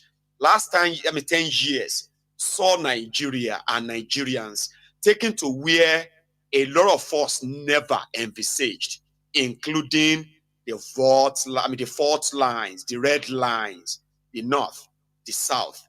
So 2024 and beyond, with what you know and what you have told us so far, you see Nigeria exist for another 10 years as the north and the south still, with the way things are going. I want to hear that. I see. I'm not a prophet, okay, but we can look at the data and be able to say this is what we think will happen. I think the fact here is that Nigeria is going to experience a very, very serious trouble. That's very obvious, worse than it is right now. The reason being is that I spoke of the internal forces in Nigeria, and I just mentioned one, which is the religion. That is the ethnic side, which I have not touched. Now, if you look at, let's deal with that first internal problem, which is the religion. I follow one politician in Nigeria, in particular, who I love before Obi came on the scene. That was Showore, when he said, "Take it back." When he said, "Revolution now," people didn't understand. Nigeria needs a revolution. And when we say revolution, it's not just people moving on the street or whatever. A transformation of thinking and transformation of institution. Complete transformation. Now, that transformation, even if you do it the way Showore wanted, you will have to do it twice.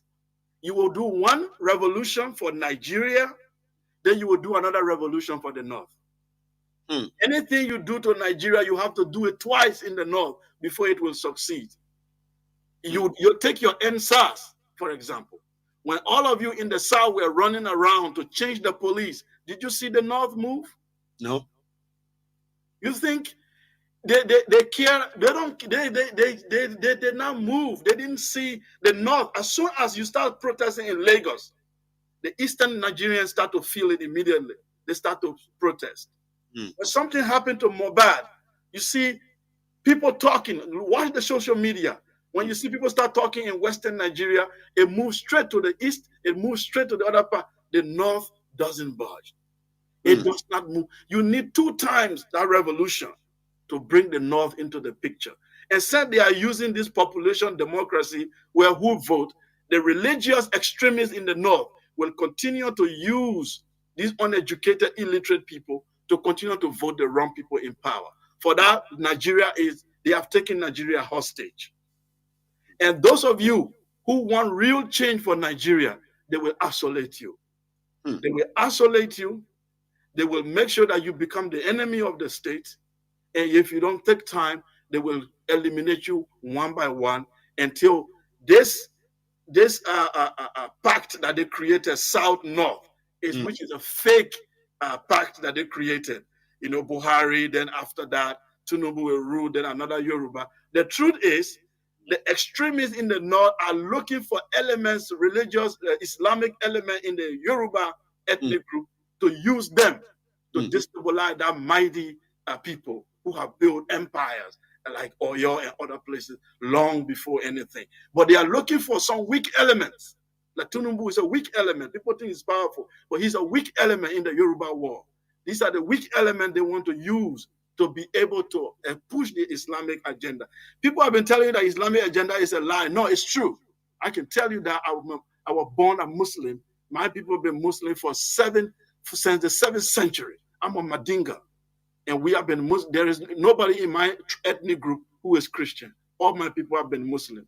And I studied Islam in northern Nigeria. And I'm telling you, the agenda is to push that country toward Islamic agenda or destroy it completely. So to your question, I will tell you that Nigeria does not have a bright future for now.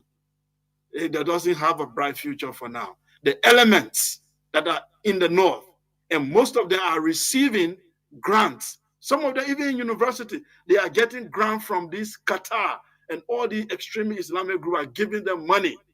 And they are building, their power is increasing day by day in the political system. They are even creating billionaires that eventually tomorrow they want to control western part of Nigeria. The East a little bit stubborn for them.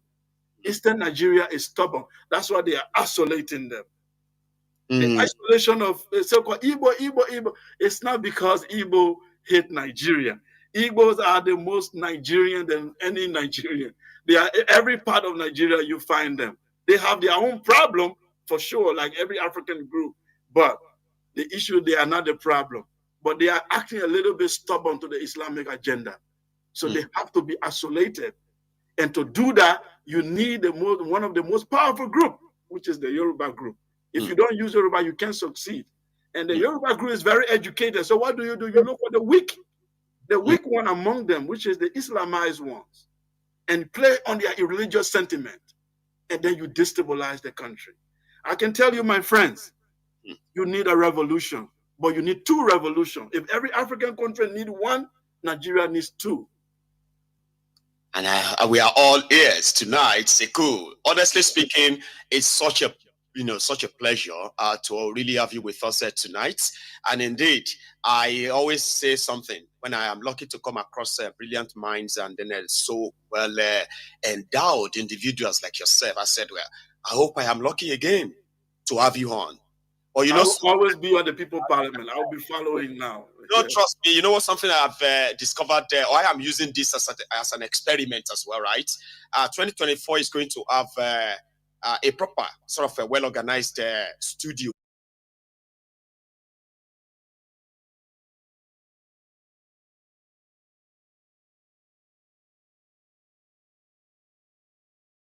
Again, I'm going to hand over the platform to Mazi Abanyim, the European representative. Mazi, please welcome to the program with your group. Over to you.